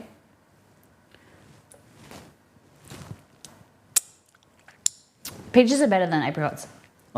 This is not as good as I remember as a kid. Okay, so that's 3. We're gonna go with 4 apricots. All right, and then do whatever you want with this. Okay, internal temperature for our chicken is nearly there. I'm actually gonna turn it off now. And we'll just let it sit there for a bit. Okay, so what did I say? Did I say 4 or 5?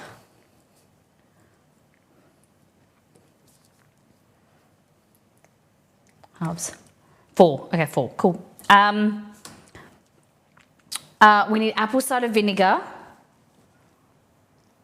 Apple cider vinegar. And you can, I've got apple cider as well. We can add some apple cider. ACV, apple cider vinegar, where the heck are you?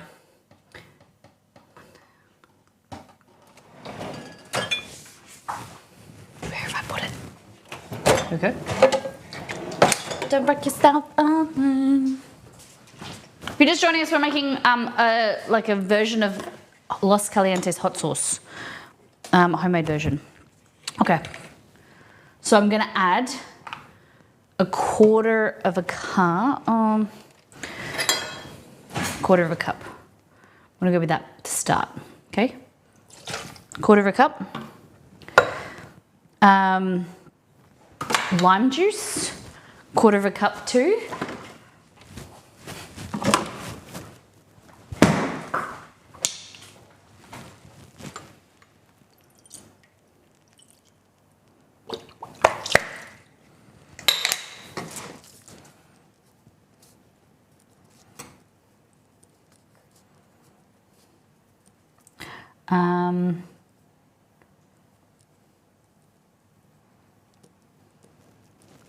Fabulous. Okay, we need honey this time. And remember, we're going for sweet heat. So do I have any apple cider agave? No. Date. Vinegar.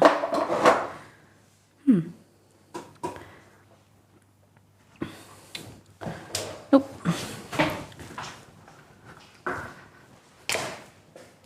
Sweet heat, remember. So we're going to go with 1/4 of a cup of honey.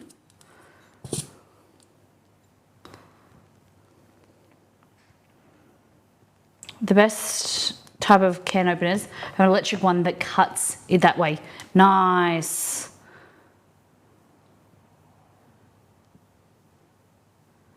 I think electric would be good. Save your hands doing it.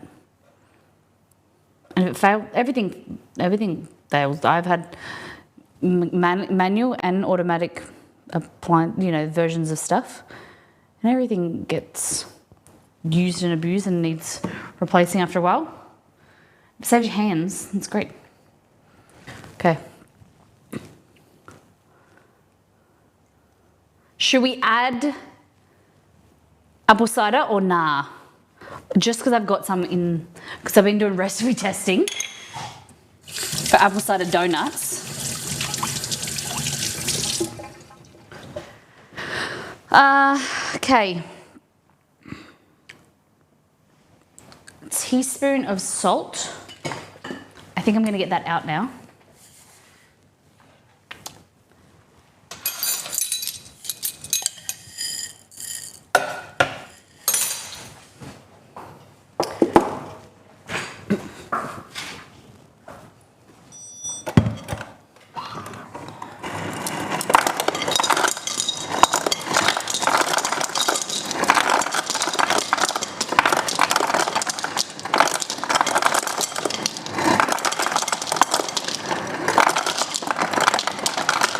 Grabbing ice.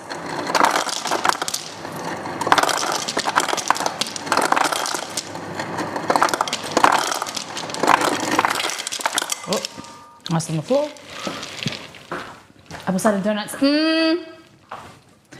They would be if I could make them good. I'm not a massive fan of cake donuts, but I was trying to recreate them from New England. And they had to be cake donuts. Like it's more, what's the word like? It's more traditional for them to be cake donuts, and I didn't like that. I'd rather yeasted. But then it didn't end up. I wanted them to be fried and be able to bake. I ended up making baked ones that were good. The fried didn't end up really working. All right, taking out this big guy. Putting a spatula up his butt. Hopefully this can, nope, this seems dangerous. Okay, let's try with this knife instead. I'm gonna grab onto it. Oh my God. Oh my God, it's bending my knife.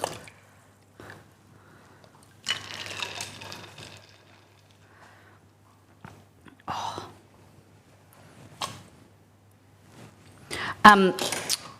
That's the thing that I forgot to mention. You got to keep the carcass, like the crevice, the insides of the chicken facing up, so that the liquids, when you try and take it out, don't spill out into the stock. You want to kind of keep the inside of the chicken, the juices, from going out. It's a little bit hard. That's why they use the hooks, I think, to kind of keep the chicken up on its, either on its side. I need to write that down.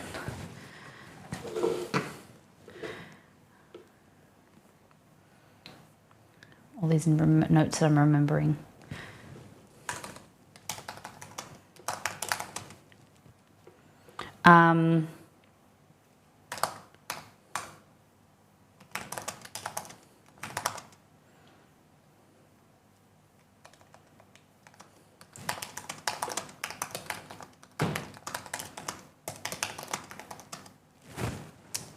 Keep notes if you... Thank you, I appreciate that. All right, so...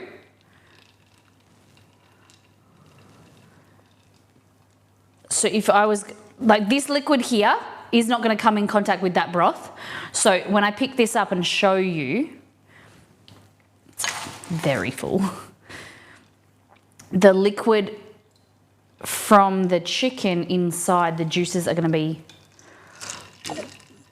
quite gross. See like that? So we want that in this rather than in there. So now you'll find that the skin will contract and become like gelatinous, and just leave it like there for a bit, somehow. But this here, we're gonna continue kind of simmering that a little bit more so that we reduce it down. Oh my God, it's so nice. All right, and now need to figure out how we can get some liquid out of there.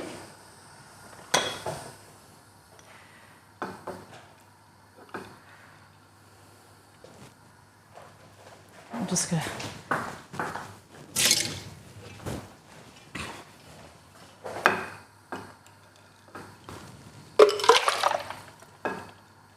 So I can move it. Okay.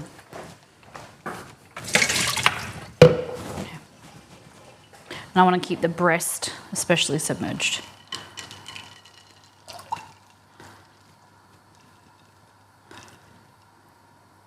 the warmth out of it. Why is the chicken liquid bad? It's not, it's like, it's the inside of the chicken, it has like more impurities, and it's the kind of the proteins from the meat go into the inside, and it becomes like more cloudy.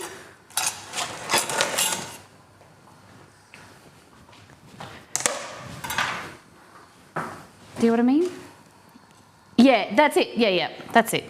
It makes it like, it tastes like cloudy, and it tastes more like the bone, because it's, I have to research and figure out why, but I will definitely answer that question for you. I don't do the ice part when I make it. Very interested to see it though. Okay. What recipe did you follow last time?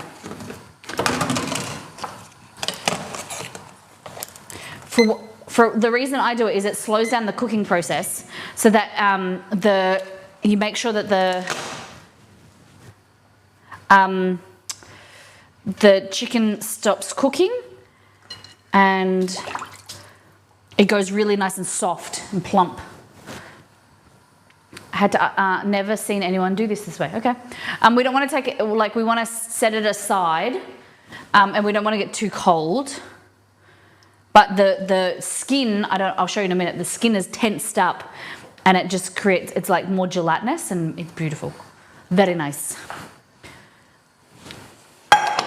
Okay.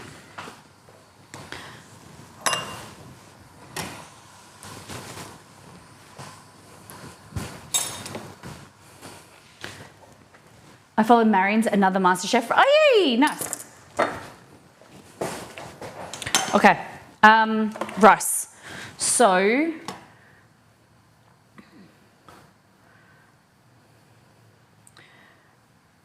okie dokie. So, 2 garlic ginger, 3 cups of rice. Okay. 3 cups of rice.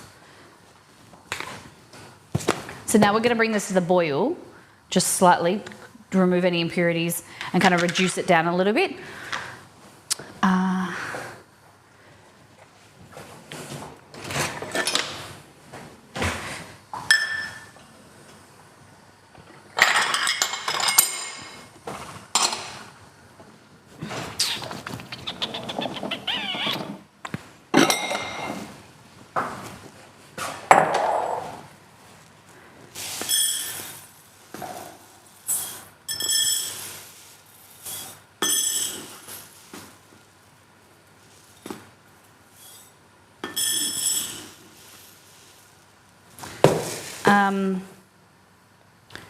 Three, 6.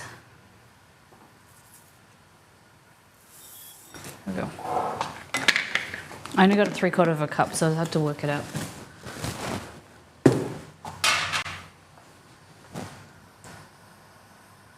Okay. So what we're going to do is taste the stock. And we need 3 cups.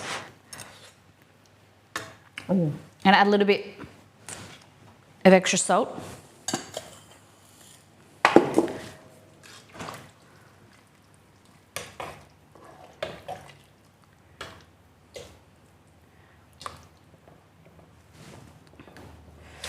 And if you want to boost the flavor, like if your chicken, it's per case basis.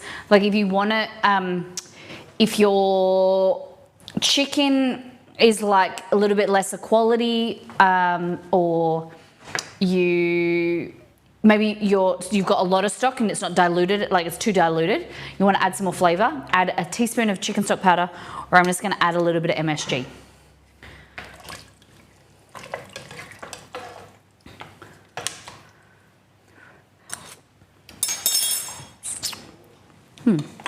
Doesn't make too much difference.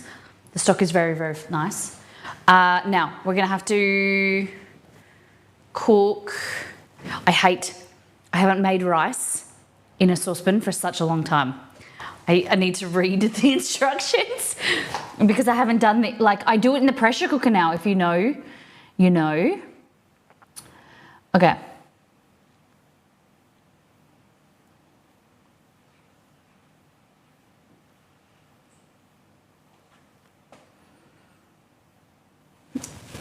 All right. The only way I cook it on the stove. Okay, move this aside. You can use the same pot, but I think what we'll do is we'll use a different one. Just, okay. We're gonna add more garlic and ginger, so more flavors to make sure we're boosting. So 2 cloves of garlic, 2 slices of ginger, fab.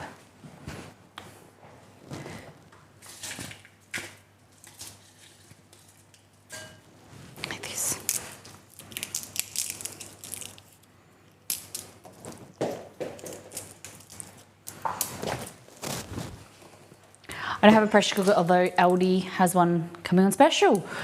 They're really good. Like, seriously, the pressure cooker has changed my life with cooking. Oh, it was not, yeah, Hubango, it was not peeled, so I think it's fine. My humble opinion. Peeled garlic hitting the floor is okay. Unpeeled garlic, I mean. All right. So 2 cloves of garlic like that. And this one I'm going to mince, if I can find my mincer.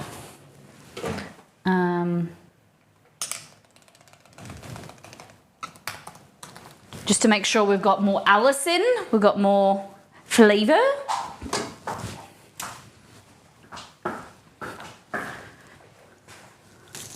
Okay. Can you guys see in there? I'll change it.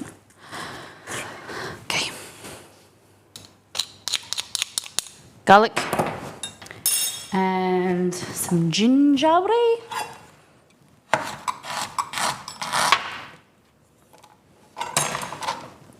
Okay, in there, add a little bit of oil.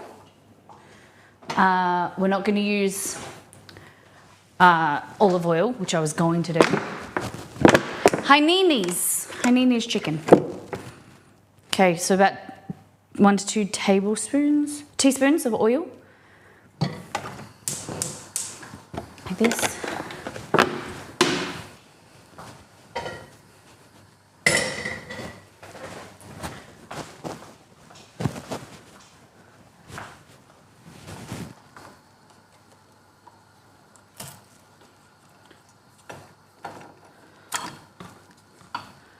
Just moving some stuff around. Cool, man.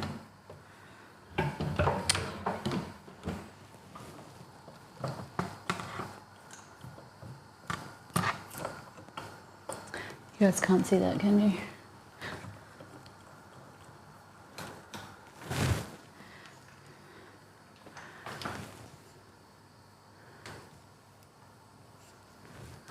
Where Eliza and Becky? Better? Cool.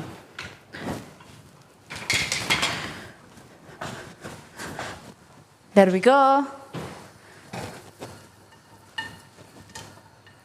That, and just warm it up ever so slightly.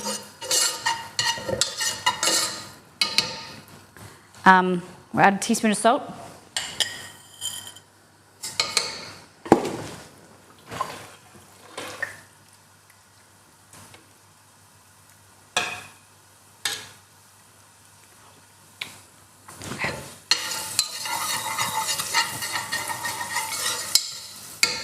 I'm going to add in our rice.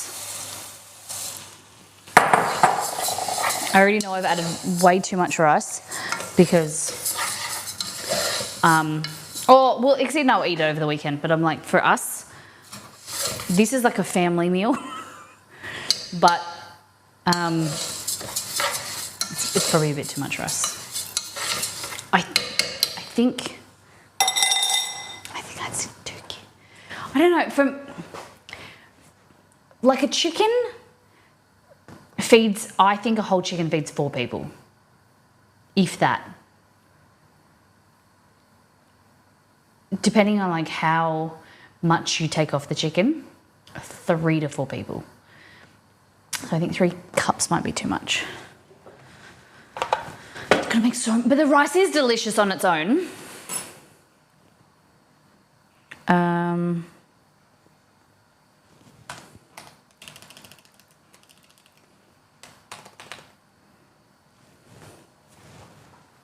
Depends on the size of the chicken, but I agree generally 4, yeah.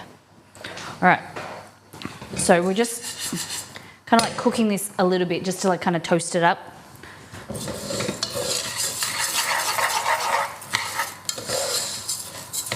Coated in that little bit of oil, but you're gonna have chicken fat as well. Make fried rice with any leftovers tomorrow, yeah.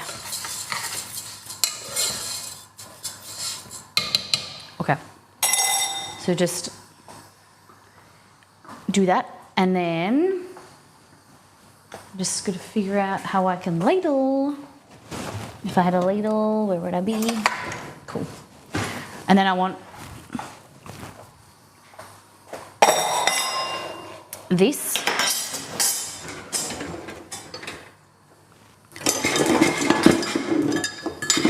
This. And be careful, okay? You gotta be careful here. No, you don't wanna use that one because it's gotta fit.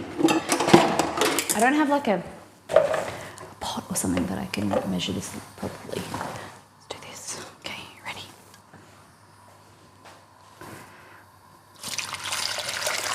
Look at colour of that broth, ladies and gentlemen. Look at that. We did that. We made this. Look at that.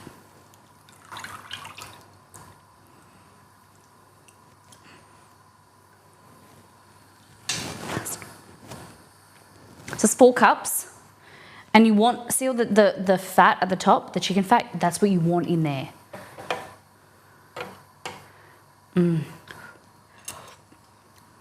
Oh, so good. Okay. Toasted it ever so slightly, and then we're gonna add the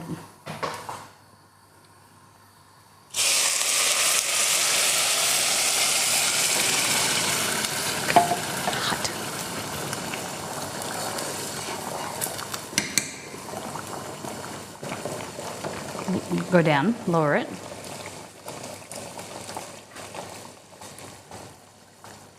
Okay.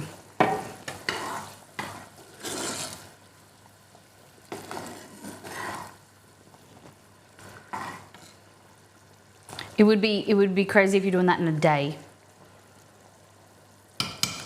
Kat is the one that keeps on top of the command. Thank you, Rosalie. All right. So I added 3 cups into here, and then I'll top it up as I need with more. We're gonna put the lid on.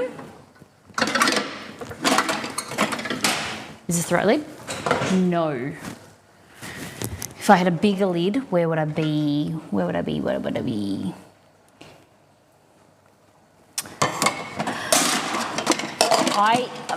I hate lids.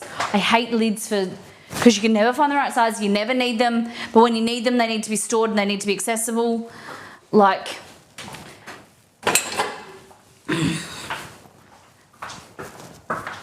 they should all be the same size.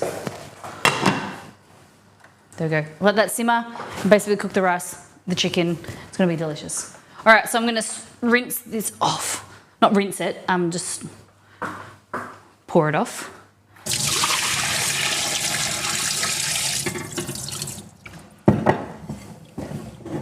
Oh shit. Still warm. It's so tight. Okay.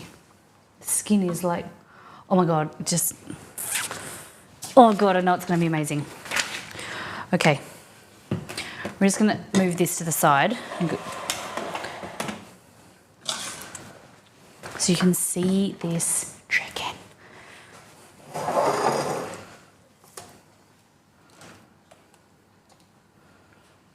Look at that.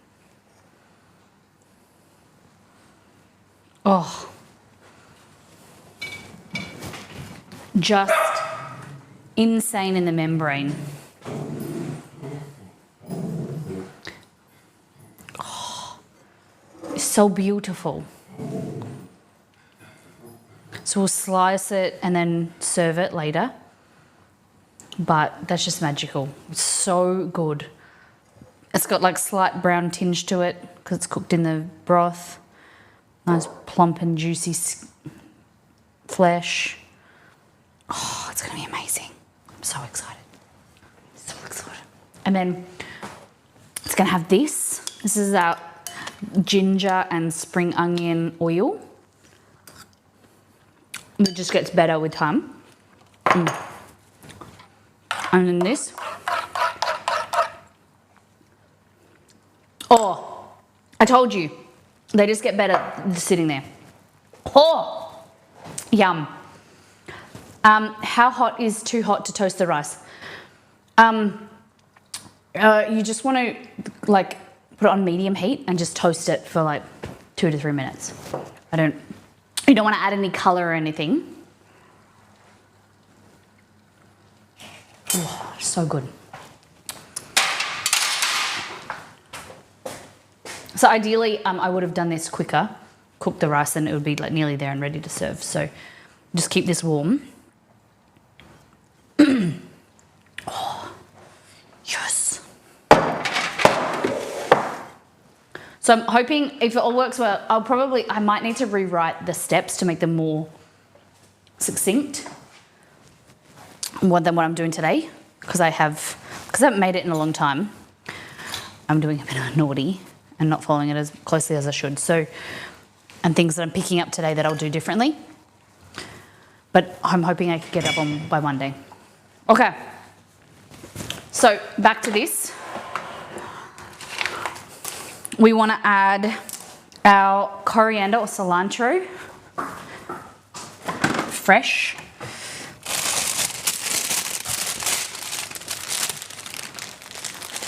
Here. Do we add garlic? I don't think we added garlic.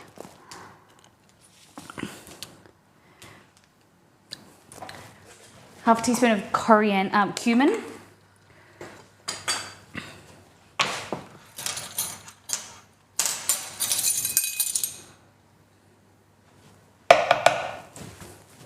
a teaspoon of cumin. Let's go with 2 garlic cloves.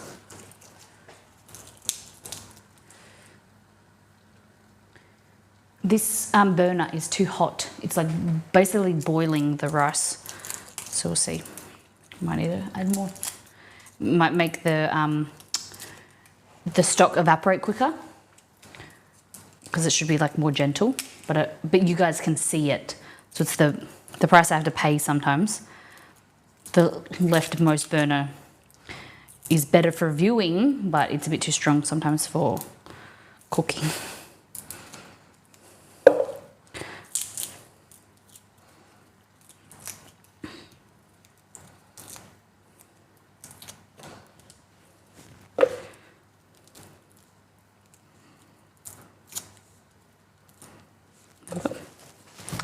All right. So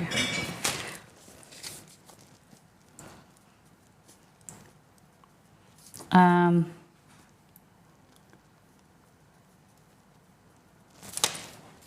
did a half teaspoon, didn't I? Half teaspoon of cumin.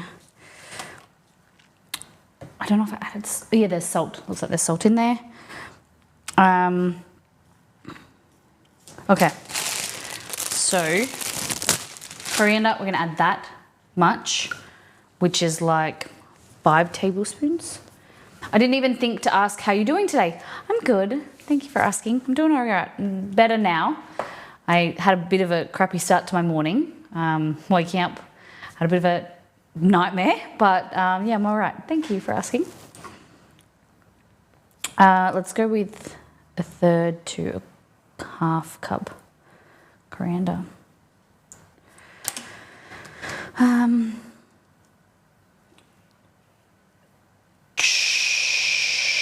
I'm all over the place. I don't know if I've added,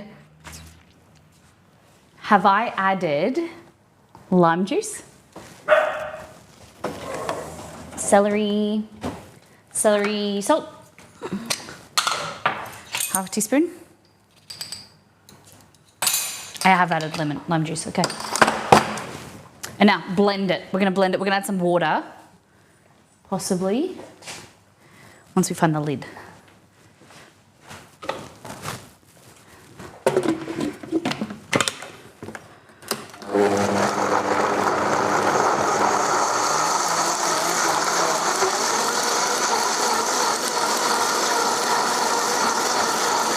I'm blending it, but I'm not blending it on, I'm not blending it on full speed because I want to taste it before I blend in the seeds. This is a Vitamix, yep. This is a Vitamix. Okay. Just want to show you this.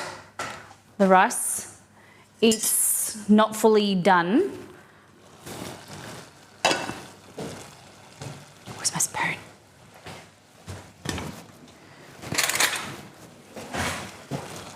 All right.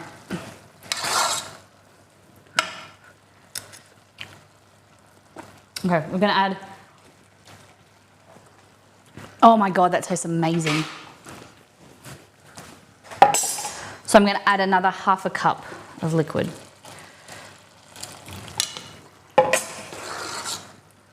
So 3.5 cups of liquid, okay? Oh my gosh.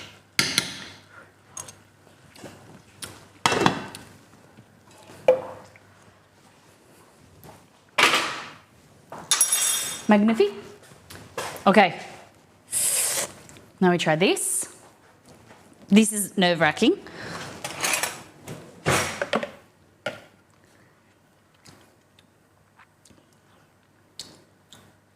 Oh God, that's good. It's not very spicy though. Another habanero. Oh, that is good.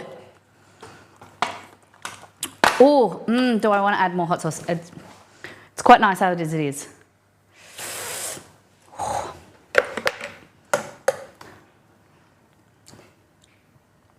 The question is, will boiling it, like cooking it now, enhance the heat? Which I think it will. I think that's great. Wow.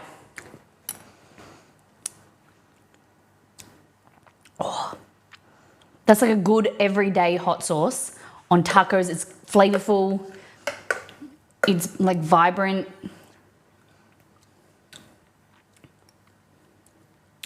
Oh, it's maybe a bit too acidic. Maybe a bit more. Oh, it's very spicy. The more I'm having it, like, and it's lingering. I don't want to add any more heat. Oh.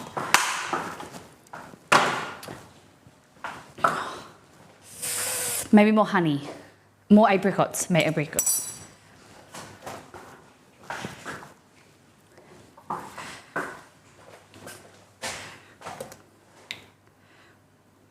Okay. It's one more apricot. 2 apricots. Oh, I didn't add the apple cider.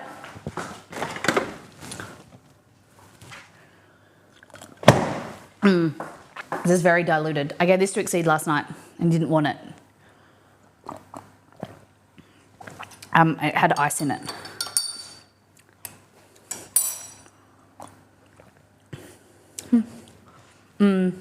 Yeah, half a cup. It's a little bit diluted. Let's go get it. Oh.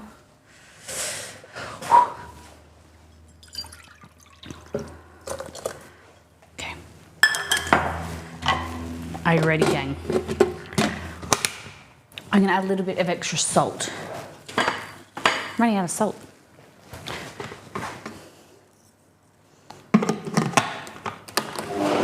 All right, we're gonna blend it properly now. Oh, I'm so excited. All right, I'm turning the heat off this rice to let it steam the rest of the way.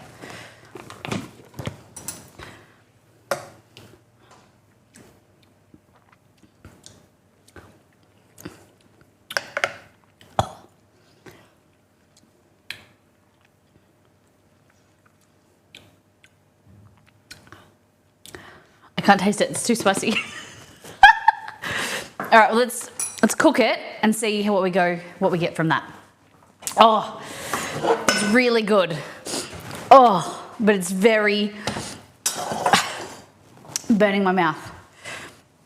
It's sweet, it's spicy, it's got cumin. I think it might need some, I don't know, let my flavoured palate, my palate like relax, and then we'll try it again. Oh, this smells so good. Okay. Oh.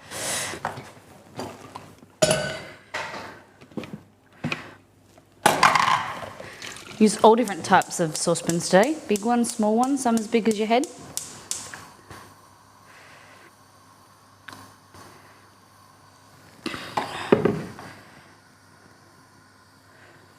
It's so good. Also, yeah, that's it. I think me blending it on high speed has changed it slightly when I don't know if I like it. But what I'll do is I'll cook it and then I'll strain it out, so any like seeds and stuff.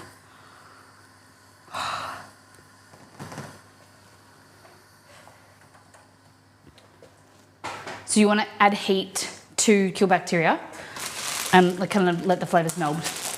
Thank you. You're a legend. I appreciate that, Floss.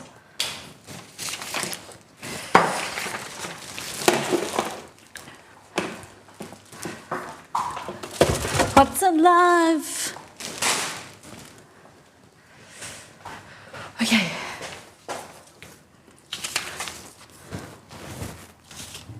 Okay. I added 2 apricots, so that's 6. Half a cup of cider.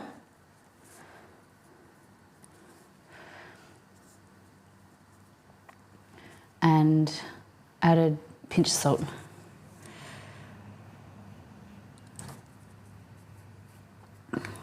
Cool. And you're saying that I added lime juice? I did? I didn't write how much. Oh no, here. 1/4 cup of lime juice.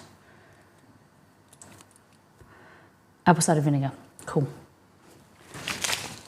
All right. Now we need to get ready for our Hainanese chicken. So we need a cucumber. You can use ketchup mayonnaise, which is sweet. What do we call it? Sweet, sticky soy sauce.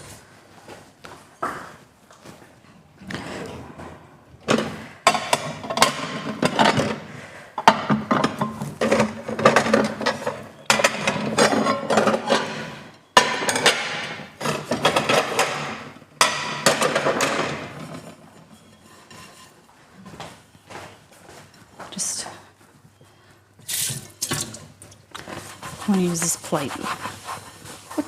It's got like a stain on it or something? I don't know. It's got this mark on it, but okay.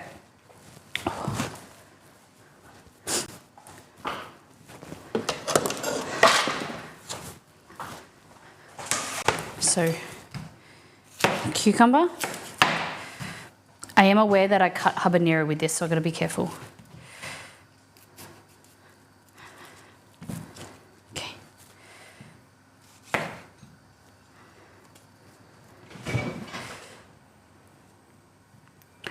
Just cut it there.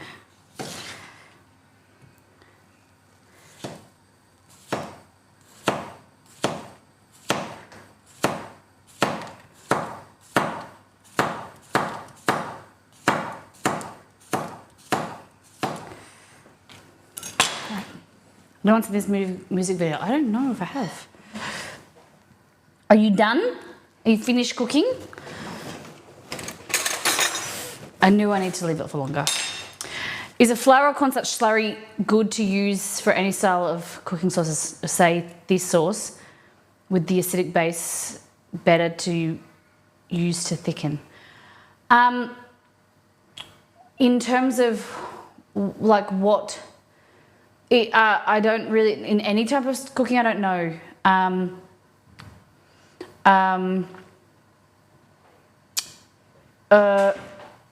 Someone just fell off the bench. Which sauce are you talking about thickening? Specific. Oh, do you mean this sauce? You could use a cornstarch, or you could use, if you wanted it to stay together for the hot sauce, you could use like a, what's the word?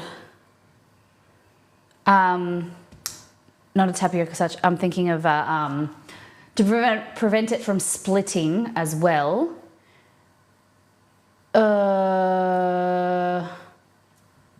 I'm thinking of, let me think, I'm gonna find it. If you wanted to stop the sauce from thickening and from separating and stay thick, you can use, where is it? It's my pantry. It is xanthan gum. The gum will kind of thicken it and it emulsifies it and keeps it like from separating. You know how some hot sauces you have and they separate in the bottle and you got to shake them to bring them together? That will prevent that. Different type of main sauces stream. Yeah. What would you want to learn? You would have like 5,000 viewers on TikTok. I don't know much about streaming on TikTok, but would people? It's all. Isn't it all portrait? I don't really go on TikTok anyway, so I'm not too familiar with it. Okay.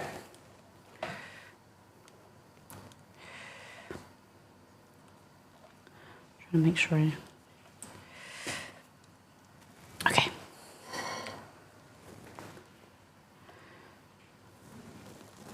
Alrighty. So.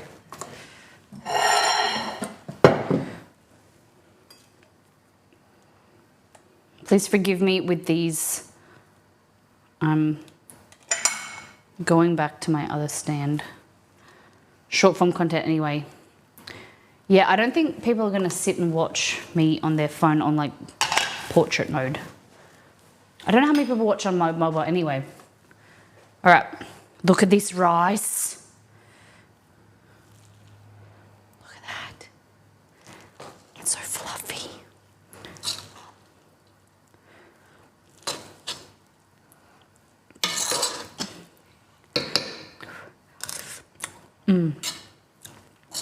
Probably steam for a little bit longer. I'm just going to give it a mix. Oh my God. It is the best. It is goddamn amazing. Okay. So, looks fluffy indeed. We're going to serve it with a little bit of ketchup manis, which is more Indonesian, Singaporean style, but I just think it looks pretty. So this is a sweet soy sauce. Oh, just got myself in the face with soy juice. Oh.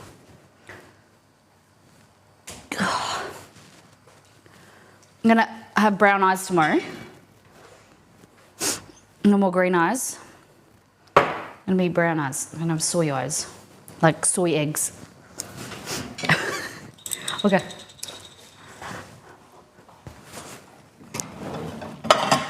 I'm gonna bring my chicken over.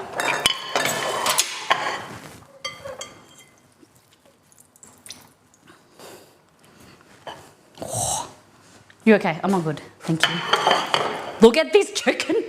It's very simple, like I said, but so good. Okay. So what I'm going to do is I'm going to take a leg off. I think. I'll take a leg off for you guys. Okay.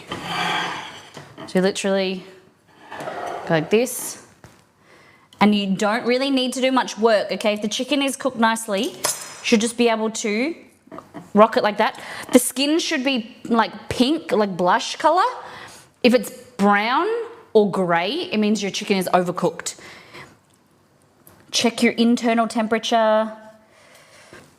Okay. Okay, so what you want to do is just rock your leg like that, and using your knife, you're literally going to try and find the joint where it joins and release it.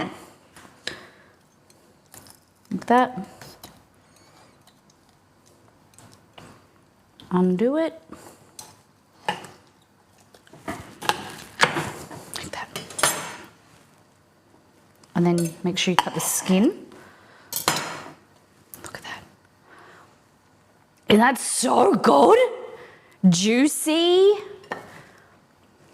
That will look, my photo will look like that. You won't even know that it doesn't have another leg. Perfect. Okay.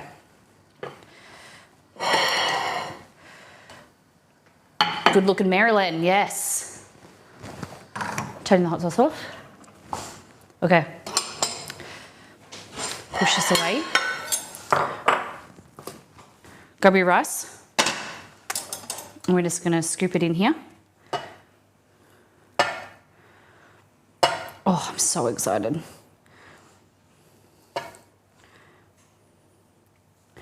I mean, I just like to kind of compress it. Oh yeah, you want to scoop out the ginger if you can. Doesn't really matter if anyone gets it. Okay, like that. Oh God, it's so good. Oh my God. Okay,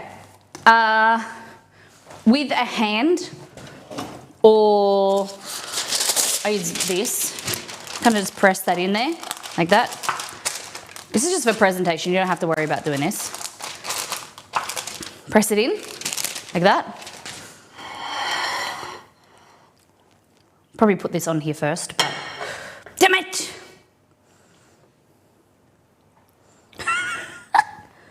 It's me trying to be tricky. I'll do it better in the photo. Promise. Proper photo. Okay, like that. Like this.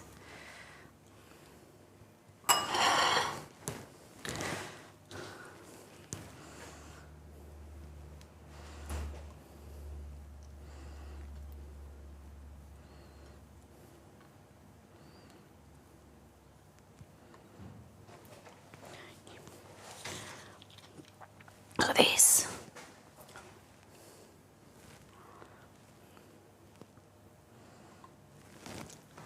Like that, and then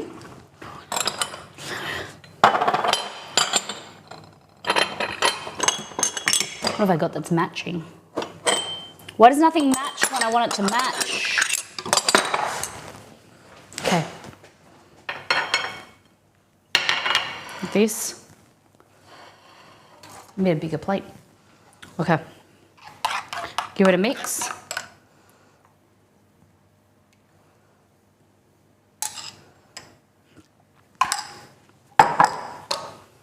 So you can serve this with just the oil if you wanted to, or with the ginger and spring onion, or just the spring onion. It's however you feel.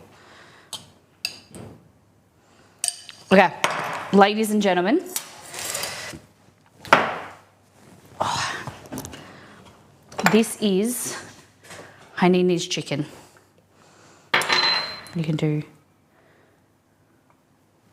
that, a little bit of ketchup base. Seriously, it is. I know is it complicated to you guys? There's a few steps, like I said. Very simple ingredients. Super delicious. If you want, you can do like, some people actually serve it like that, brushed into the skin. But this is something what dreams are made of. Like, I promise you, it is leveled up chicken and rice. Okay, you need to hook me up with a real estate agent to help me find a place close to you. Sounds good. All right. So this chicken, the star of the rice is actually not the chicken, it's the rice and the sauces. My favorite part is the red sauce, as I was saying. But if you get this chicken, Well, there's a bone there. But beautiful, juicy chicken with this rice. And then, oh God, and then dip it in there.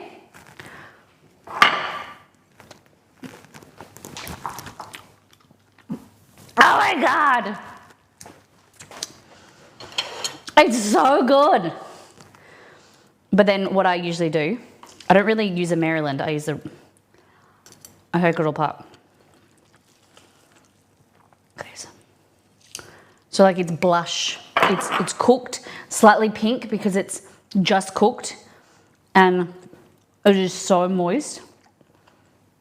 This rice, you could cook this rice a little bit more. I like it. Fluffy rice is nice and all, but I like it to stick together, so it's like a bit firmer, so it keeps on your plate or your fork. I'll have some of this. Oh, magnificent. Oh my God.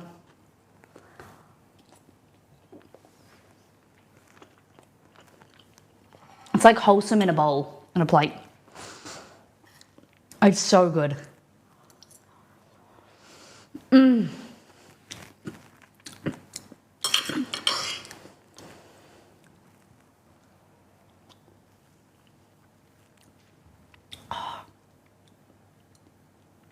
Winner, winner, bloody chicken dinner.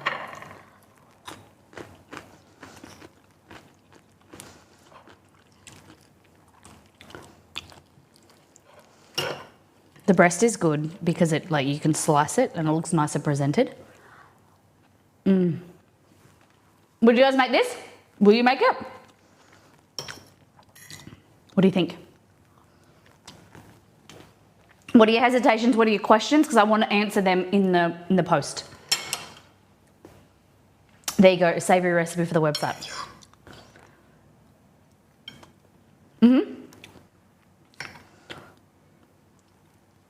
I usually do this. Oh,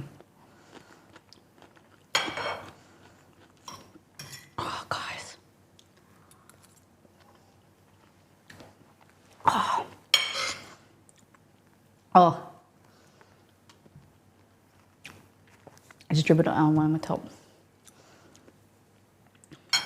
Is it the exact heat you wanted? Yeah, sweet heat, acidity from the vinegar. It's magnificent.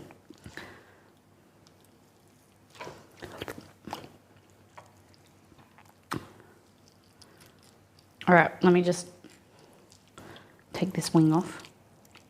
Not wing, is it good?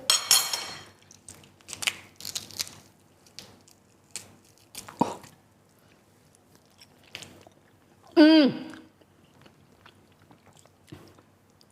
look at that. Just like comes off. It's so succulent. And then dip it in the sauce.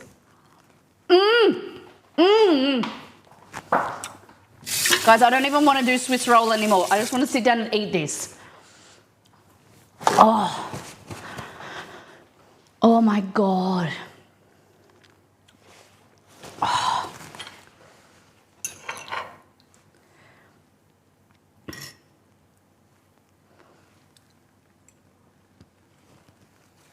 This recipe is dedicated to Margot because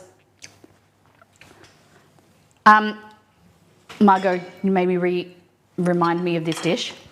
A question: did chicken temp get too cold after putting it on ice? No. Like you want to let it cool down, but not cold enough that it goes cold. You can always warm it up, but it's still warm. Like I don't serve it like piping hot. I serve it warm because I feel like you get a better texture with the chicken. But I'll look into how others do it, and then I'll figure out the steps for you.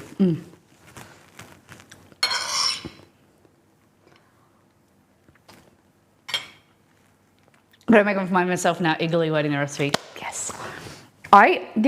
Whatever fell on my face, I'm sure it's not the soy sauce. Something is my eye. It's like, it must be the soy sauce. My eye is like really in pain. And I'm not making this up because I want to stop stream and eat the chicken.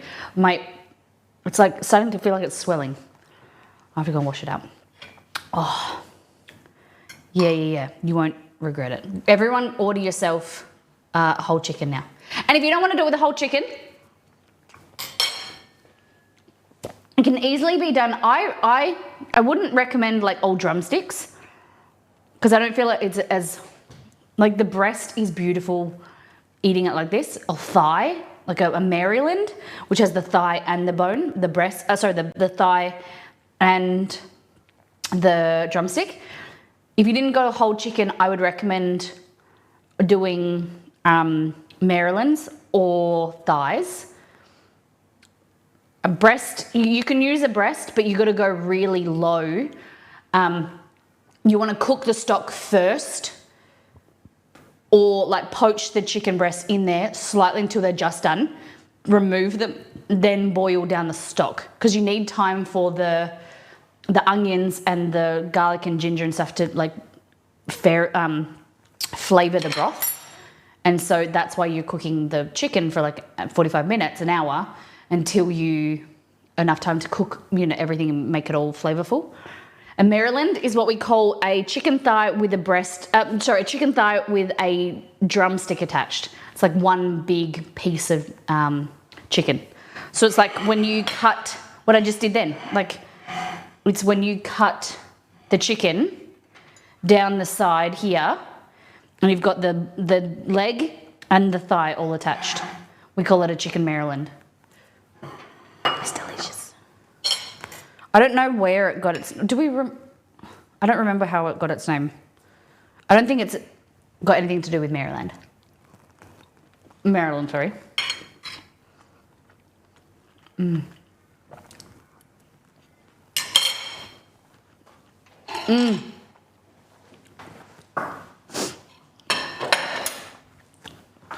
Okay. And that is our hot sauce. So I'm going to try these over the next few days and report back to you. We might need to tweak and change. But this won't go on the website. This will probably just go for now in Discord if anyone wants to make something similar to it.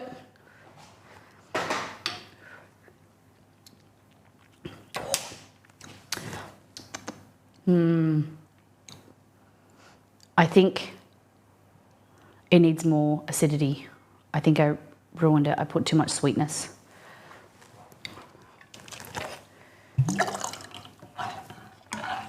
Bismillah. Oh, that's better. All right, I'll cool that down. We'll let them know how it goes. Wow.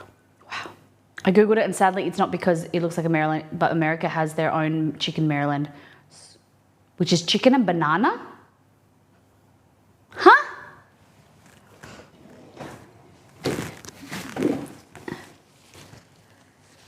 Chicken and banana? Fried chicken served with cream gravy, traditionally garnished. Hold on, I'm so confused. But like chicken Maryland is just the cut of meat. What has that got to do with chicken and banana?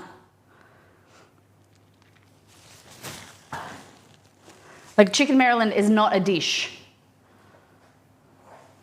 It's just a cut of meat. It's like having a chicken breast. You have a chicken Maryland or a chicken drumstick. Oh, so much spice today. Holy dooly. And leftover rice, there's 3, that isn't too bad. Like that's a lot of rice. I think I'll reduce that. Oh, in the US it's a dish. Okay, I didn't understand what you were talking about. It's a dish here, okay. Yeah, that's a lot of rice. The rice is very flavorful though. But I think you only need enough of rice for 4 people, so I'll probably make it 2 cups instead of 3. Chicken and banana, interesting. So where does it originate from? Oh, Baltimore's, they import a lot of bananas and chickens, okay. It's pronounced Hainanese chicken. It originated in the Hainan province of China.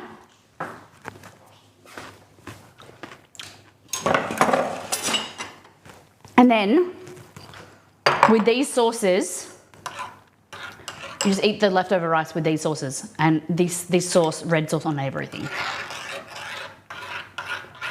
Hainanese, yep. Hainanese, Hainanese, Hainanese, Hainanese. Just think of going running. Hainanese. Oh my gosh. In Argentina and some neighboring South American countries, Suprema de Polo, Maryland, is a pounded thin chicken, breast of chicken, breaded, fried so with cream corn beans, bacon, French fries, and a fried banana. Not a plantain. Interesting. Wow. Okay. That's very interesting.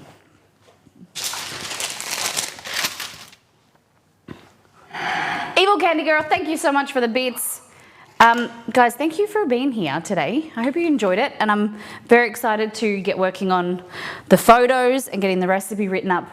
I'll try and be more clear with the process and of the recipe. And any questions you had, please list them in Discord so I can answer them in the kind of fact section. And then, because when you guys have questions about recipes on stream or stuff, I try and go back to the recipe and then update it in the frequently asked questions section. Because other people might have the same question, which is good. If you guys share what is on your mind. Oh my God. My mouth is like a little bit on fire. Lucky I had oatmeal for breakfast.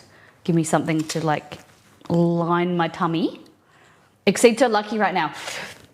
He doesn't really, I don't think he really likes it. He'll eat the rice and the hot sauce, but he's not a massive fan of like Asian style foods as much as I am. Like he'll prefer like to have Italian, he likes Mexican, but Italian pasta, French style food, where the like Southeast Asian's not really his thing, which I completely understand, I get that. But he's not gonna be like, oh my God, like I am. But I think he'll really love the rice. He does like rice. Okay. All right. We're actually making chicken again on Monday. And Easy's Borek, I don't know how to pronounce it, Borek. We're doing spinach and ricotta. So it's gonna be spinach and ricotta and feta. Possibly some beef as well. Chicken month, yeah. Teriyaki chicken as well. I'm gonna show you from First Things First how easy it is. We might do like a bit more of a fan. That's the thing. I don't think I can. I'm always like, oh, I want to create a recipe, for the Webby, the site. But I'm like, the First Things First one is so good as it is. Like it's simple and it's fantastic. I don't want to. I can't improve it. I don't think. I don't know. But 2 days and 20 hours and 49 minutes. Thank you for those who have supported the channel today. It really means a lot. I hope you know. Those who have contributed to the channel and the site through reviews, merch orders this week, those who are reviewing and making my recipes, thank you. I really appreciate it. I'd love to see it. Please tag me in social media if you are sharing with friends and family. Tag us. It always helps. It gives me a little bit of excitement, a little happy dance. And Potsa, cheeky sub for the day. Thank you very much. 16 months. Thank you everyone for being here. My go-to dish to fix is mugu giapan.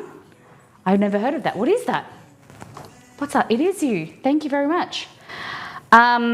We are going to send you off over to... You got to copy and paste the Raycall message. Let's find you.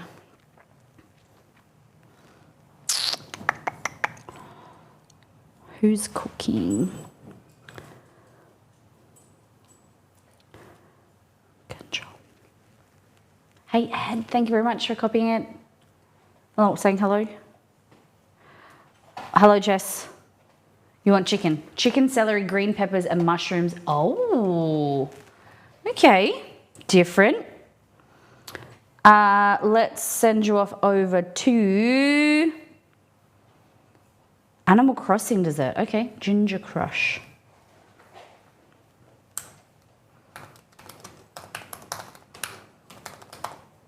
All right, I don't know who this is, but we're gonna raid Ginger Crush. Let me make sure I'm rating the right person. Yeah, it is. They're making Animal Crossing dessert ginger style. Looks like a lot of fun. Copy and paste the raid call message to go over there and give them a raid. Please make an entrance. I hope you have a great week. Take care, brush your hair, be good to yourself and those around you, and make some Ollie recipes and review them this weekend. See you guys. Thank you to the wonderful mods for being you. Really appreciate all the effort and all the work. See ya. Bye-bye.